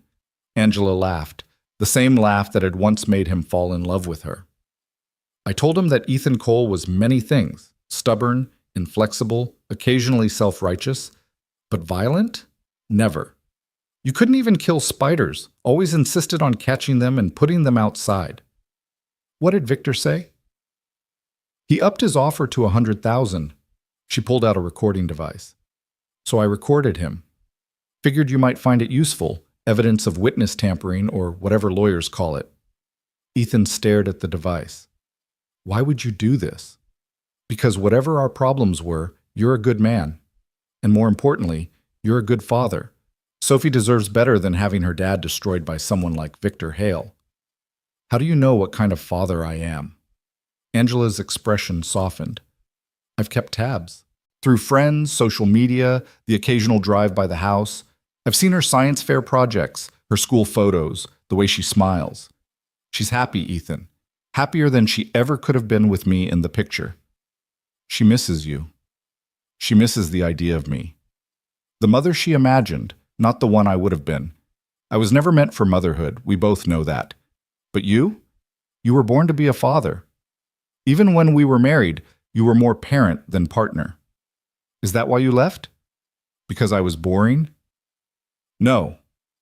I left because staying would have turned me into someone bitter and resentful, and that would have poisoned Sophie's childhood worse than any absence. She handed him the recording device. Use this however you need to. And Ethan? That Clara Winslow, she sees you, really sees you. Don't be too stubborn to see her back. After Angela left, Ethan sat in his empty shop, holding the recording device and thinking about second chances, about roads not taken, about the strange ways life circled back on itself. His phone buzzed with a text from Clara. Emergency board meeting tomorrow. Victor's fighting back. We need everything we have. He looked at the device in his hand, then at the photo of Sophie on his workbench. Everything they had might not be enough, but it was more than Victor expected. The man had made a crucial error. He'd assumed that people who chose principle over profit were weak, that integrity was just another word for naive. Tomorrow, Victor would learn otherwise. The emergency board meeting was scheduled for 7 in the morning, an hour designed to catch people off guard, unprepared. But Ethan had been up since 4 reviewing every document, every piece of evidence, every argument. Clara met him in the Pinnacle lobby at 6:30, her expression determined but tired. Victor's been working the phones all night, she said, calling in favors, making promises, probably threats. He's got 3 board members solidly on his side, maybe 4. And the others? Waiting to see which way the wind blows. Crawford's the key. If he supports us, others will follow. If not, then we make the wind blow our direction. The boardroom was already half full when they arrived. Victor stood at the presentation screen, his confidence restored, his suit impeccable, his smile sharp as broken glass. Ladies and gentlemen, he began without preamble, we're here because certain parties want to derail a profitable project with fear-mongering and exaggerated environmental concerns. Contamination at 63 feet is not exaggerated, Clara interjected. According to one assessment team, which may have been influenced by Mr. Cole's interference. That's a serious accusation, Crawford said from his seat at the head of the table. Do you have evidence? I have questions. How did Mr. Cole know to check the southeastern quadrant specifically? Why did contamination levels spike suddenly after his involvement? And why should we trust the word of a man under investigation for insurance fraud? Because that investigation is fraudulent itself, Ethan said, standing. Just like your environmental reports, just like your entire approach to development. He pulled out his laptop, connecting it to the presentation system. Let me show you something. Mr. Hale's last 3 projects, all with environmental issues post-construction. That's not relevant, Victor started. It establishes a pattern. But you're right, let's focus on Riverside. Ethan pulled up the real environmental data from Marcus's flash drive. These are the original reports, before Mr. Hale's adjustments. Note the dates, the signatures, the clear indication of contamination beyond 60 feet. Where did you get those? Victor demanded, his face flushing. From someone with a conscience. But if you want more current evidence, Ethan pulled out Angela's recording device. This is Mr. Hale attempting to bribe my ex-wife to make false accusations against me. Would you like to hear it? The room went silent. Crawford's expression was unreadable, but his fingers had stilled on the table, never a good sign for whoever had his attention. Play it, he said quietly. Angela's voice filled the room, clear and professional, followed by Victor's, offering money for lies, increasing his price when refused, his tone becoming threatening when she continued to resist. That proves nothing, Victor said when it finished, but his voice had lost its confidence. It's taken out of context. What context justifies bribing someone to commit perjury? Patricia Wong asked from her seat on the Winslow board. I was investigating Cole's background. Due diligence by offering $100,000 for false testimony? Crawford's voice was dangerously quiet. Victor, I've tolerated a lot from you because you produced results, but this crosses a line. The project can still be profitable, can it? Clara stood, taking over the presentation. Let's talk real numbers. Traditional capping of contamination this extensive, $28 million, with no guarantee it holds. Lawsuits when it fails, conservative estimate of $60 million. Loss of reputation, criminal investigations, the complete collapse of Pinnacle's credibility. Incalculable. She changed slides. Now Mr. Cole's bioremediation approach. Initial cost, $35 million. Higher, yes, but it actually solves the problem. It creates a development that becomes a model for sustainable urban renewal. It generates positive publicity worth millions in marketing, and it ensures that in 10 years we're celebrating success, not defending lawsuits. It would take 3 years, Victor protested. We promised investors 18 months. You promised investors 18 months, Crawford corrected, without board approval, without proper assessment, without considering the consequences. This is ridiculous. We're going to tank a $40 million project because a mechanic and his girlfriend think we should grow sunflowers. The dismissive tone was a mistake. Ethan saw several board members' expressions harden. Mr. Hale, Dr. Patricia Chen from Pinnacle's board spoke for the first time. I've been reviewing Mr. Cole's credentials. MIT summa cum laude, 15 years of award-winning sustainable architecture. Innovations in bioremediation that are still being studied in universities. Perhaps we should stop calling him just a mechanic and start listening to what he's saying. His credentials don't change the timeline. The timeline is irrelevant if we're building on poison, Crawford interrupted. Mr. Hale, effective immediately, you're suspended from the Riverside project pending a full investigation into your handling of the environmental assessments. You can't, I can, and I am. Security will escort you out and ensure you have no further access to project files. Victor stood slowly, his face cycling through rage, disbelief, and finally, cold calculation. This isn't over. I have contracts, agreements, which our legal team will review thoroughly, Crawford said, particularly the clauses about ethical violations and fraudulent conduct. As security approached, Victor turned to Ethan. You destroyed everything. For what? So you can feel morally superior while you're fixing cars? No, Ethan said quietly. So my daughter can grow up in a world where doing the right thing matters more than doing the profitable thing. After Victor was escorted out, the atmosphere in the boardroom shifted, tension releasing like a held breath finally exhaled. Mr. Cole, Crawford said, I owe you an apology. I should have listened from the beginning. You're listening now. That's what matters. I'm doing more than listening. I'm offering you the position of lead architect on the Riverside project. Full creative control, reporting directly to me and Ms. Winslow. Ethan glanced at Clara, who was trying to hide a smile. I still have my shop to run. Then run it. But give us 40 hours a week to fix this mess and build something extraordinary. The salary would be substantial. It's not about the money. No, Crawford agreed. It's about redemption. For the land, for the company, and perhaps for you as well. Before Ethan could respond, his phone buzzed. Sophie's school. I need to take this, he said, stepping out.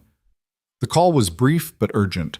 Sophie had collapsed during PE class and was being taken to the hospital. Clara found him in the hallway, his face white. What's wrong? Sophie's in the hospital. I have to go. I'll drive you. Clara said, Don't argue. Let's go. The drive to the hospital was a blur of rain and traffic lights that seemed deliberately slow. Ethan's mind ran through every possibility, every worst-case scenario, his architectural precision deserting him in the face of parental terror. She's strong, Clara said, navigating through traffic with focused efficiency. Whatever this is, she's strong. She's 10. And she stood up to a room full of board members like she was born to it. That's not a fragile child, Ethan.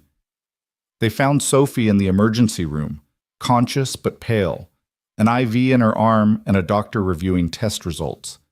She smiled when she saw him. Dad, I'm okay. Just got dizzy and they're being super careful. What happened, Butterfly? The doctor, a young woman with kind eyes, looked up from her chart. Mr. Cole? I'm Dr. Martinez. Sophie experienced a vasovagal syncope episode. Basically, she fainted. But given the circumstances, we ran some additional tests. What circumstances? Dr. Martinez hesitated. Sophie mentioned she's been helping with a contamination cleanup project, handling soil samples for her science project. Some of her symptoms, the dizziness, mild nausea, the rash on her hands, are consistent with exposure to certain industrial chemicals. Ethan's blood turned cold. She was at the Riverside site last week. We were taking soil samples for her project on bioremediation. From the contaminated areas? From what we thought were the edges, the safer zones. But if the contamination is spread further than the original reports indicated, Dr. Martinez's expression grew serious. We'll need to run specific tests for heavy metals and petroleum products. In the meantime, Sophie needs to avoid any further exposure. As the doctor left to order tests, Sophie reached for Ethan's hand. Dad, I'm sorry.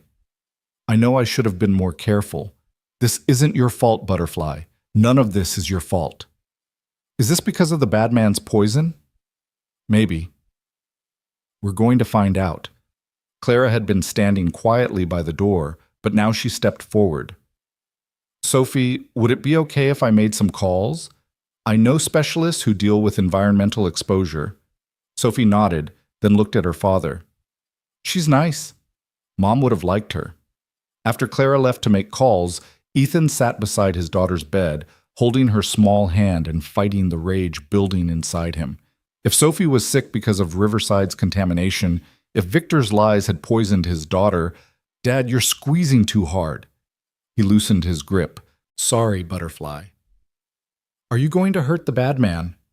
No. Are you going to destroy him with truth and justice and really good architecture? Despite everything, Ethan smiled. That's the plan. Good. Because violence is never the answer, but sometimes karma needs an architect. The test results came back 3 hours later. Elevated levels of benzene and toluene in Sophie's blood. Not immediately dangerous, but concerning enough to require monitoring and treatment. The source was almost certainly the Riverside soil. Clara returned with Dr. James Roth, a specialist in environmental medicine who'd flown in from Seattle at her expense. The good news, Dr. Roth said after examining Sophie, is that children are remarkably resilient. With proper treatment and no further exposure, Sophie should recover completely within a few weeks. And the bad news? Ethan asked. If the contamination at Riverside is extensive enough to affect someone from brief exposure at the periphery, then the entire surrounding neighborhood is at risk. We're not just talking about future development. We're talking about current residents in a 3-block radius. Clara pulled out her phone. I'm calling an emergency press conference. This needs to be public now. That'll destroy the project, Ethan pointed out. The project's already destroyed. Now we're trying to save lives. As Clara made arrangements, Ethan sat with Sophie, who was sketching in the notebook he'd brought her. What are you drawing? The new Riverside, with sunflower fields and special buildings that clean the air and a playground that's actually safe for kids. She looked up at him. We're still going to build it, right? The good version? It'll take time. Years, maybe. That's okay. The best things are worth waiting for. She paused.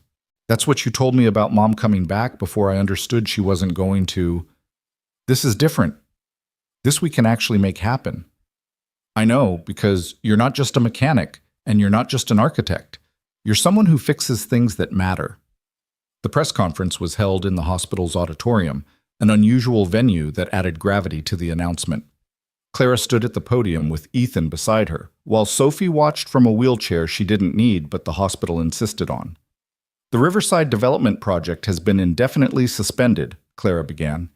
Environmental testing has revealed contamination levels that pose immediate health risks to anyone exposed to the site. The questions came fast and fierce. How had this been missed? Who was responsible? What about neighboring communities? Ethan took the microphone. The contamination was not missed, it was hidden.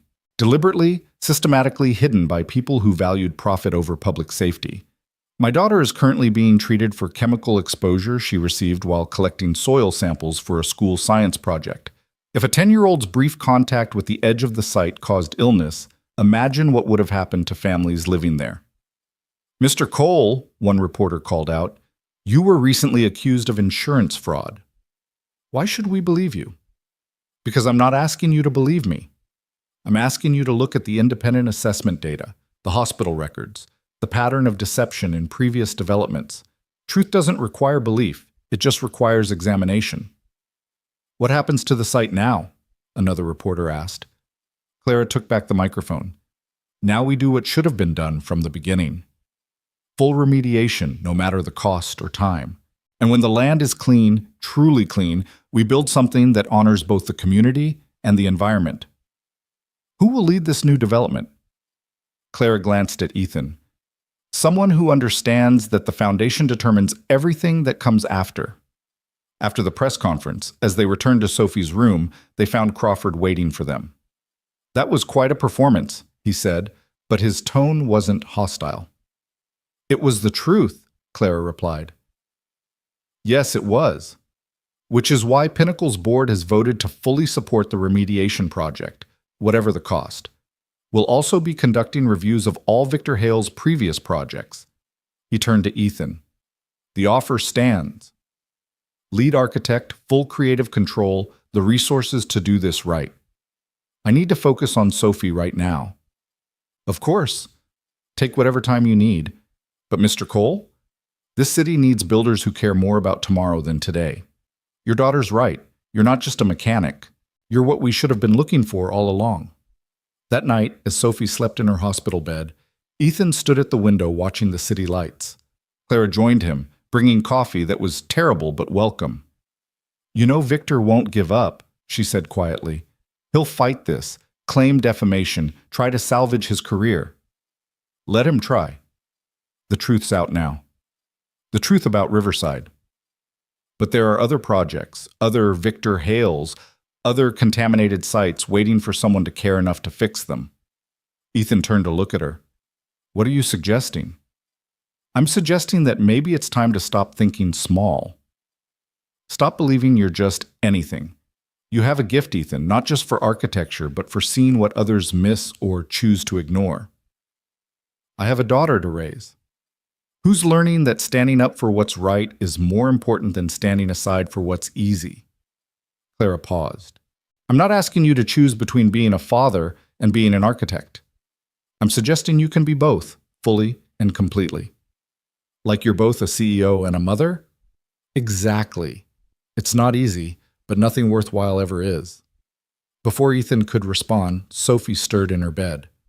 Are you two going to kiss or keep talking about architecture? Because I'm trying to sleep and the tension is really loud. Both adults laughed, the sound breaking the heaviness that had filled the room. Go back to sleep, Butterfly, Ethan said. Only if you promise to stop being just a mechanic and start being everything you're supposed to be. I promise. Good. And Miss Winslow? Thank you for helping my dad remember who he is. As Sophie drifted back to sleep, Ethan and Clara stood in comfortable silence, watching over a brave little girl who'd stood up to bullies and boards with equal courage, who saw sunflowers where others saw poison, who believed that the best things were worth waiting for and fighting for and building right the first time. Tomorrow would bring new challenges, Victor's counterattacks, the slow work of remediation, the careful construction of something better. But tonight, in a hospital room that smelled of antiseptic and hope, a mechanic who was also an architect, a single father who was also a visionary, stood guard over his daughter and began to imagine not just buildings but futures, not just structures but possibilities. The foundation had been laid, truth on bedrock instead of lies on sand. Everything else would follow. The weeks following the press conference transformed Portland's perception of the Riverside project from a development opportunity into a cautionary tale about corporate greed and environmental responsibility. Sophie had been released from the hospital after 3 days, her recovery swift but serving as a constant reminder of what had almost been lost. She returned to school wearing her experience like a badge of honor, telling anyone who would listen about benzene levels and phytoremediation with the authority of someone who'd lived through the consequences of ignoring such things. Ethan had converted half of his garage into a makeshift architectural studio, drafting tables beside toolboxes, blueprints sharing wall space with timing belt diagrams. He'd hired Tom Reeves' son, Danny, to manage the shop's daily operations, freeing him to split his time between fixing cars and fixing Riverside's future. The familiar rhythm of manual labor in the morning, followed by design work in the afternoon, gave his days a balance he hadn't realized he'd been missing. "Mr. Cole, we have a problem," Crawford's voice came through the phone one Thursday morning as Ethan was reviewing soil remediation proposals. "Victor's filed a lawsuit. Defamation, breach of contract, intentional interference with business relations. He's seeking $40 million in damages." "Let him sue," Ethan replied, unsurprised. "The truth is an absolute defense against defamation. It's more complicated than that. He's also filed complaints with the Architectural Licensing Board, claiming you've been practicing without maintaining your license." Ethan's hand stilled on the blueprint he'd been annotating. His license had lapsed 3 years ago, another casualty of his retreat from the profession. "I haven't signed any official documents as an architect." "No, but you've been presenting yourself as one. Victor's lawyers are arguing that's fraud." "Then I'll renew my license." "It's not that simple. There are continuing education requirements, examination updates. It could take months." "Then I have work to do." Clara arrived at the garage that afternoon, finding Ethan surrounded by licensing requirement documents and study guides that looked like they hadn't been updated since the last century. "This is ridiculous," she said, pushing aside a stack of papers to sit on his workbench. "You designed the Riverside Pavilion. You're not some amateur who needs to prove basic competency. The law doesn't care about past accomplishments. If my license lapsed, I need to meet current requirements." He gestured at the pile of materials. 40 hours of continuing education, updated building codes, new environmental regulations, which, ironically, I probably understand better than the people who wrote them. "How long will it take?" "To do it properly? 2 months minimum. But we don't have 2 months. The remediation needs to start before winter, or we lose another year." "Then we work around it. You consult, I sign the official documents." "That's not how it works, Clara. The plans need to be right. Whether your signature is on them or not doesn't change their validity." She picked up his latest design, a community center that would double as a living air filter. "This is brilliant, license or no license. Tell that to the licensing board." "I will, if necessary." She paused, studying him. "You know Victor's doing this to delay us, to make the project so complicated that the boards give up." "I know, but he's also right, technically. I let my license lapse because I thought I was done with architecture. That was short-sighted." Sophie appeared in the doorway, backpack slung over one shoulder, her expression serious. "Dad, there's something happening at school you need to know about." "Are you feeling sick again?" "No, I'm fine. But Bradley Hale's been telling everyone that you're a fraud, that his dad's going to destroy you in court and take our house." Ethan's jaw tightened. Bradley's upset about his father. "It's not your problem to solve." "Maybe not, but I invited him to come see the shop." "You what?" "He doesn't believe you actually fix cars. He thinks it's all a lie, like his dad says. So I told him to come see for himself." "He's outside." Ethan looked through the window to see Bradley Hale standing uncertainly by the shop entrance, his expensive uniform out of place among the oil stains and tool racks. "Sophie, this isn't appropriate." "Dad, he's 10. He's not responsible for what his father does. And maybe if he sees that you really do fix things, he'll understand that not everything his dad says is true." Clara touched Ethan's arm. "She's right. The sins of the father shouldn't fall on the son." Ethan walked to the door, opening it to find Bradley trying to look defiant, but mostly looking lost. "Bradley." "Mr. Cole, Sophie said, she said you could show me how engines work." "Did she?" "She said you're the best mechanic in Portland. My dad says that's a lie." "Your dad says a lot of things. Want to find out what's true?" For the next hour, Ethan showed Bradley the intricacies of internal combustion, the precision required to rebuild an engine, the satisfaction of fixing something broken.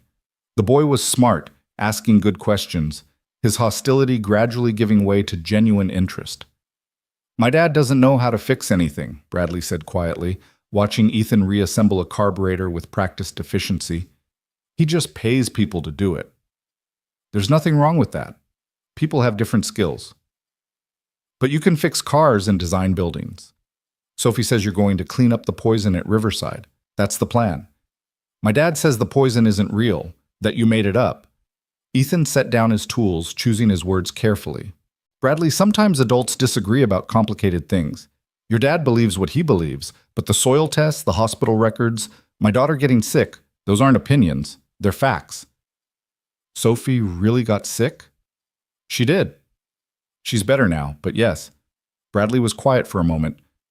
My mom's been coughing a lot. We live near another one of Dad's buildings, the Meadowbrook place. Ethan's blood chilled. Meadowbrook Estates, where 15 families had reported respiratory issues. How long has she been coughing? 6 months, maybe more. Dad says it's allergies, but she never had allergies before we moved there. Bradley, has your mom seen a doctor? Dad says doctors overreact, that they'll find problems that aren't there. Ethan glanced at Clara, who was already pulling out her phone, likely calling Dr. Roth. Bradley, would your mom be willing to get tested, just to be safe? I don't know. Maybe. Dad would be really mad. Sometimes being mad is less important than being safe. Sophie, who'd been quietly organizing tools, spoke up. Bradley, my dad gave up being a famous architect to keep me safe.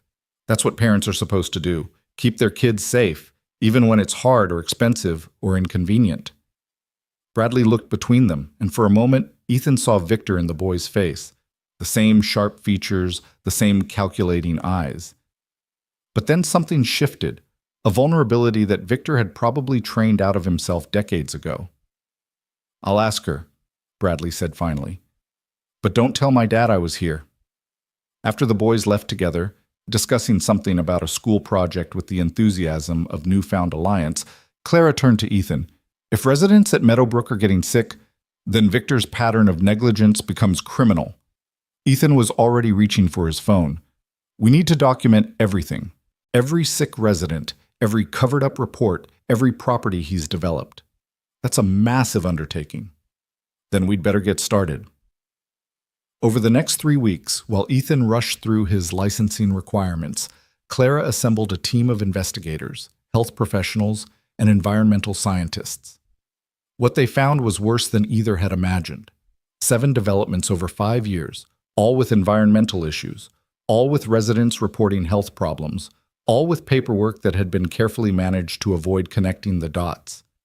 Mrs. Hale did get tested, secretly, with Clara arranging everything through Dr. Roth. The results showed elevated levels of industrial chemicals consistent with long-term exposure to contaminated air. She wasn't alone. Dozens of Meadowbrook residents showed similar results. We need to go public with this, Clara insisted during one of their late-night planning sessions in Ethan's garage-turned-studio. Not yet. If we move too fast, Victor's lawyers will claim we're orchestrating a witch hunt. We need ironclad documentation, verified medical records, a clear pattern that can't be dismissed. People are sick, Ethan. And they'll be sicker if Victor's allowed to continue. We do this right, we stop him permanently. We do it wrong, he walks away and keeps building on poisoned ground. Sophie, who was supposed to be asleep but had developed a talent for strategic eavesdropping, appeared in the doorway. Bradley says his parents are getting divorced. Sophie, you should be in bed. His mom's leaving. She found out about the contamination, about Dad hiding it. She's taking Bradley and moving to her sister's house in Bend. Ethan and Clara exchanged glances. A divorce would mean discovery, documents, potential evidence that Victor couldn't control or hide. That's sad for Bradley, Ethan said carefully. He's actually relieved. He says his dad's been different lately, meaner, more desperate. Sophie climbed onto Ethan's lap, something she rarely did anymore. Dad, are we safe? Victor Hale seems like someone who might do bad things when he's desperate. We're safe, Butterfly. I promise. But even as he said it, Ethan wondered if it was true. The lawsuit was progressing, Victor's lawyers deploying every delay tactic and procedural manipulation possible. The licensing board was dragging its feet on his renewal application, citing irregularities that seemed to appear whenever Victor's name was mentioned. And there had been incidents, mysterious electrical problems at the shop, Clara's office files disappearing, Tom Reeves getting audited by the IRS despite his books being cleaner than a surgical suite. The breakthrough came from an unexpected source. Marcus Chen, Victor's former assistant, reached out through encrypted email from Vancouver. "I've been following the news," his message read. "There's more you need to know. Victor's been doing this longer than 5 years. There's a storage unit in Southeast Portland, number 447 at Secure Store on Division. He keeps his real records there, the ones his lawyers don't know about. The combination is his daughter's birthday. He doesn't have a daughter, but he uses his mistress's daughter's birthday, July 15th, 12. Be careful. He's more dangerous when cornered than you know." Ethan showed the message to Clara. "This could be a trap. Or it could be the evidence we need. We should tell the police." "Tell them what?" "That we received an anonymous tip about a storage unit that might contain evidence of crimes we can't prove yet." "Then what do you suggest?" "We go look. Document everything. Then bring in authorities with something concrete. That's breaking and entering. That's investigating. Marcus gave us the combination. Technically, we have permission from someone with knowledge of the unit." Clara stared at him. "That's the kind of logic that would make Victor proud." "No, Victor would have someone else do it and maintain plausible deniability. I'm taking responsibility for my choices." They went that night after Sophie was asleep at Tom's house, telling him they were meeting with lawyers about the lawsuit. The storage facility was one of those places that promised security but delivered mostly indifference. Cameras that might or might not work. Gates that looked imposing but opened with any 4-digit code. Unit 447 was in the back corner, far from the main office. The combination worked, the lock clicking open with a sound that seemed too loud in the empty corridor. Inside, Ethan found exactly what Marcus had promised. Boxes of documents. Real environmental reports. Correspondence with inspectors who'd been paid to look the other way. Photographs of contamination that had been covered up before official inspections. It was a catalog of criminal negligence spanning almost a decade. "My God," Clara whispered, reading through a file about a development in Eugene where 3 children had developed leukemia. He knew. He always knew. He didn't just know. He calculated the cost-benefit. "Look." Ethan showed her a spreadsheet, Victor's own analysis of lawsuit probabilities versus profit margins. He literally assigned dollar values to potential cancer cases. They photographed everything, careful not to disturb the original order. It took 3 hours, their phones filled with evidence that would destroy Victor Hale completely. As they were leaving, Ethan noticed another box, newer than the others. Inside were surveillance photos of him, of Clara, of Sophie walking to school. "He's been watching us," Clara said, her voice tight, "for weeks, from the dates on these." Ethan found photos of his shop, their homes, even Tom Reeves's house where Sophie sometimes stayed. "This isn't business anymore. This is personal. We need to go to the police now." Agreed. But as they left the storage unit, they found Victor waiting by their car, not alone. James Lowry stood beside him, the consultant who specialized in destroying people's lives. "Breaking and entering," Victor said, his smile cold in the security light's harsh glare. "That's a felony, Mr. Cole." "Miss Winslow. Not quite the moral high ground you usually claim." "We had the combination," Clara said steadily, "given to us by someone with authorization to access the unit. Marcus Chen, my former employee who's currently wanted for embezzlement? Yes, we filed charges yesterday. Seems he stole quite a bit before fleeing to Canada." "That's a lie." "Prove it." "Meanwhile, I have you on camera breaking into my storage unit." Victor held up his phone, showing a video of them entering. "Unless, of course, we can come to an arrangement." "What kind of arrangement?" Ethan asked, though he knew the answer. "Simple. Drop the Riverside remediation, withdraw your accusations, disappear back to your garage and stay there. In return, this video disappears, the lawsuits go away, and your daughter stays safe." The threat to Sophie hung in the air like poison gas. "You're threatening a child." Clara's voice was ice. "I'm stating facts. The world's a dangerous place. Accidents happen. People get sick from all sorts of environmental factors." Victor's smile widened. "Just ask the families at Meadowbrook."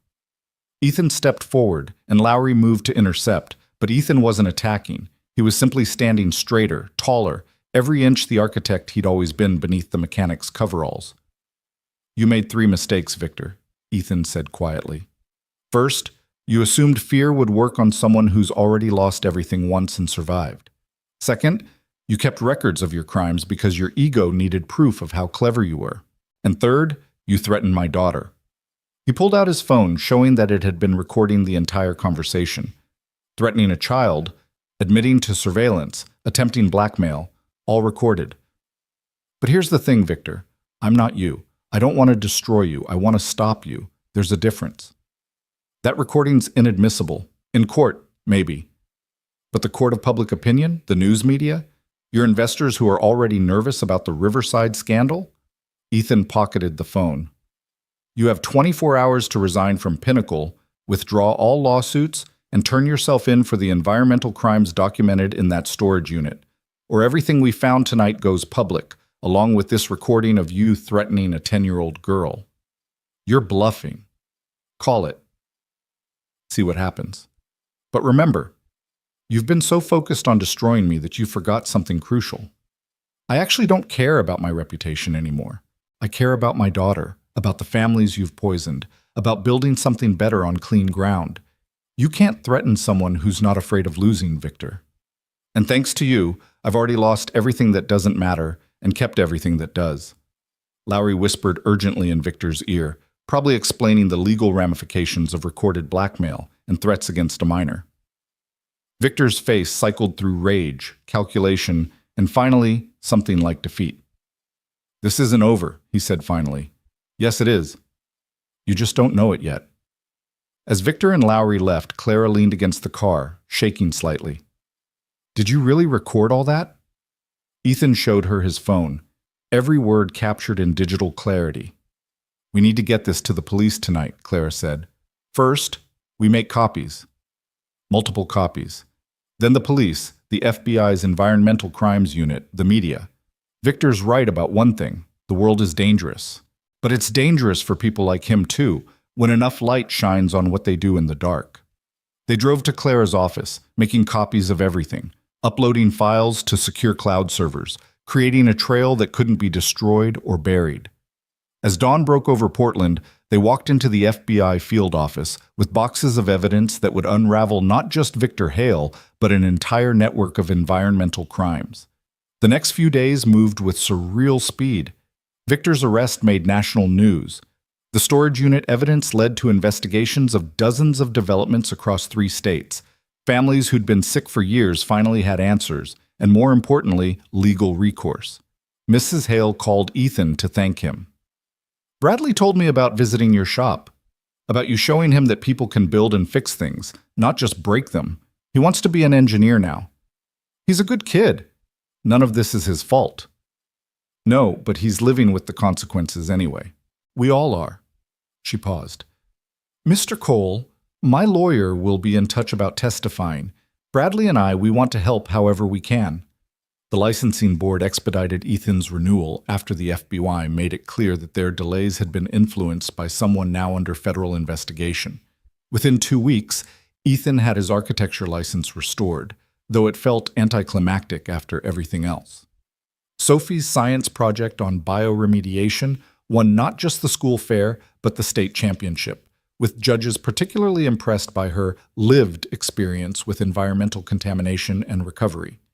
She donated the prize money to a fund for Meadowbrook family's medical expenses. You know what this means? Crawford said during a meeting to officially appoint Ethan as lead architect for the Riverside restoration. You're not just designing a development. You're creating a template for how to reclaim poisoned land across the country. It's still going to take 3 years minimum, Ethan reminded him. Some things are worth doing right, even if they take time, Crawford replied. I believe a wise 10-year-old said something similar recently. Clara had been quiet during the meeting, but afterward, as they stood at the Riverside site watching the first phase of remediation begin, she took his hand. You did it, she said. You stopped him. We did it.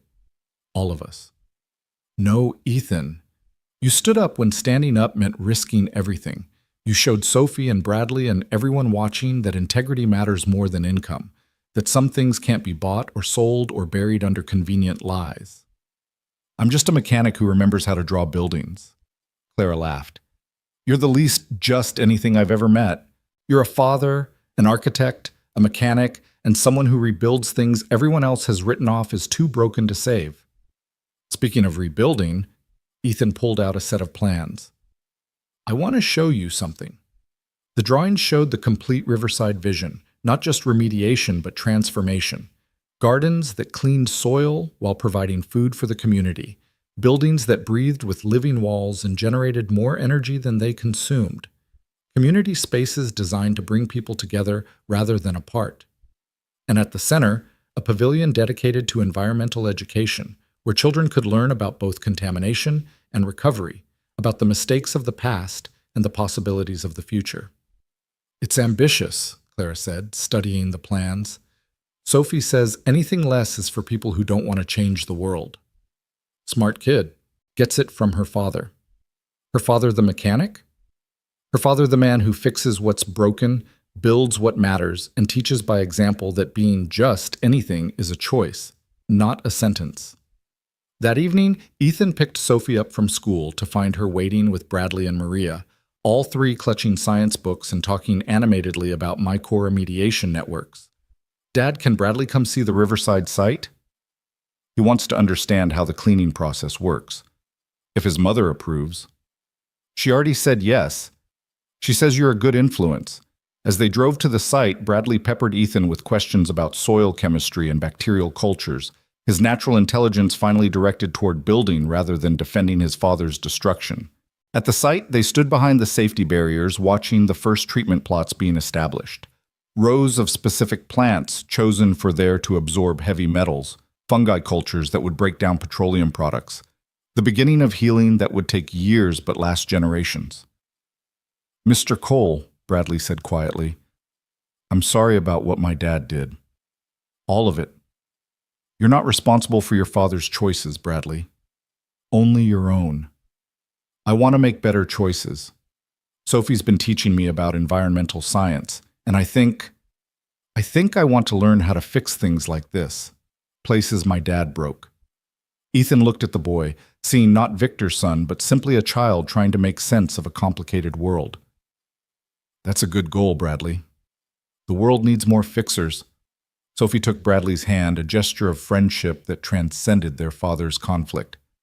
Come on, I'll show you where the sunflower field is going to be. Dad designed it based on my idea. As the children explored, Clara joined Ethan at the barrier. You know the media is calling you the mechanic architect now, she said. The man who went from fixing cars to fixing cities. I'm still doing both. Danny's running the shop 3 days a week, but I'm keeping my morning appointments. There's something grounding about mechanical work, clear problems, definable solutions. And Sophie? How's she handling all the attention? Like she was born for it. She's already planning her next science project, something about using restored brownfields for urban agriculture. 10 years old and already thinking about food security and land reclamation. Clara smiled. She's going to change the world. She already has. She changed mine. They stood together watching the sun set over the Riverside site, 40 acres that would have been 40 acres of hidden poison, if not for a mechanic who remembered how to be an architect, a father who chose courage over comfort, and a little girl who asked whether children would be safe playing in sandboxes built on lies. You know what the best part is? Sophie called out, returning with Bradley and Maria in tow. 3 years is actually perfect. By the time Riverside's done, I'll be 13, old enough to really understand what we built. And Bradley will be old enough to help with the next project. The next project? Ethan asked. There are contaminated sites all over Portland, Dad, all over the country. We can't fix them all, but we can show people how. We can teach them that being just anything is a lie people tell themselves when they're afraid to be everything they could be. Clara laughed. Your daughter's already planning your next career move. Our next move, Sophie corrected. Ms. Winslow, you're part of this too.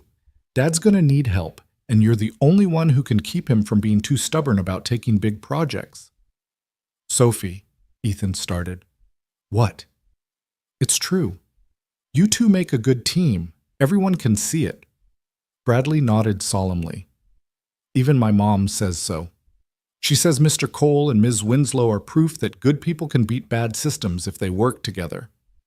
As the children ran ahead to Tom Reeves' truck, which had just pulled up to take them for ice cream, Clara and Ethan stood alone in the gathering dusk. "She's not wrong," Clara said. "We do make a good team." "We do." "So what happens now? After Riverside's restored, after Victor's prosecuted, after the immediate fight is won?"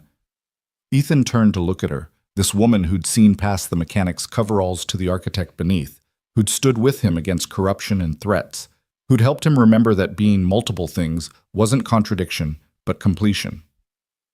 "Now we build. Not just buildings, but better systems. We show people that development doesn't require destruction, that profit and principle can coexist. We take on the projects others won't touch, the poisoned places everyone's written off."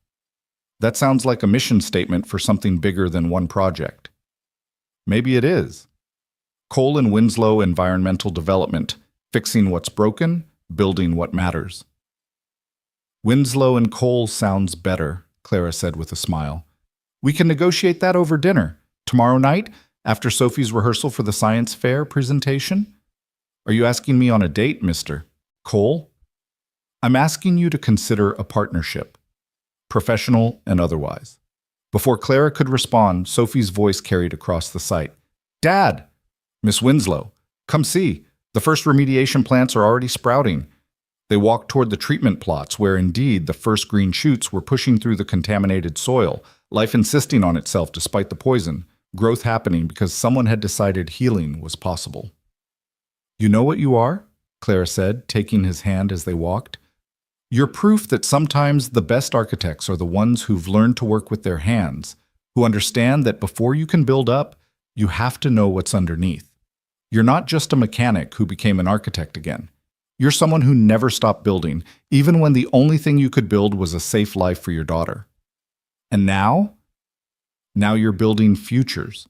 For Sophie, for Bradley, for every family who'll live on clean land, because you refuse to let it stay poisoned."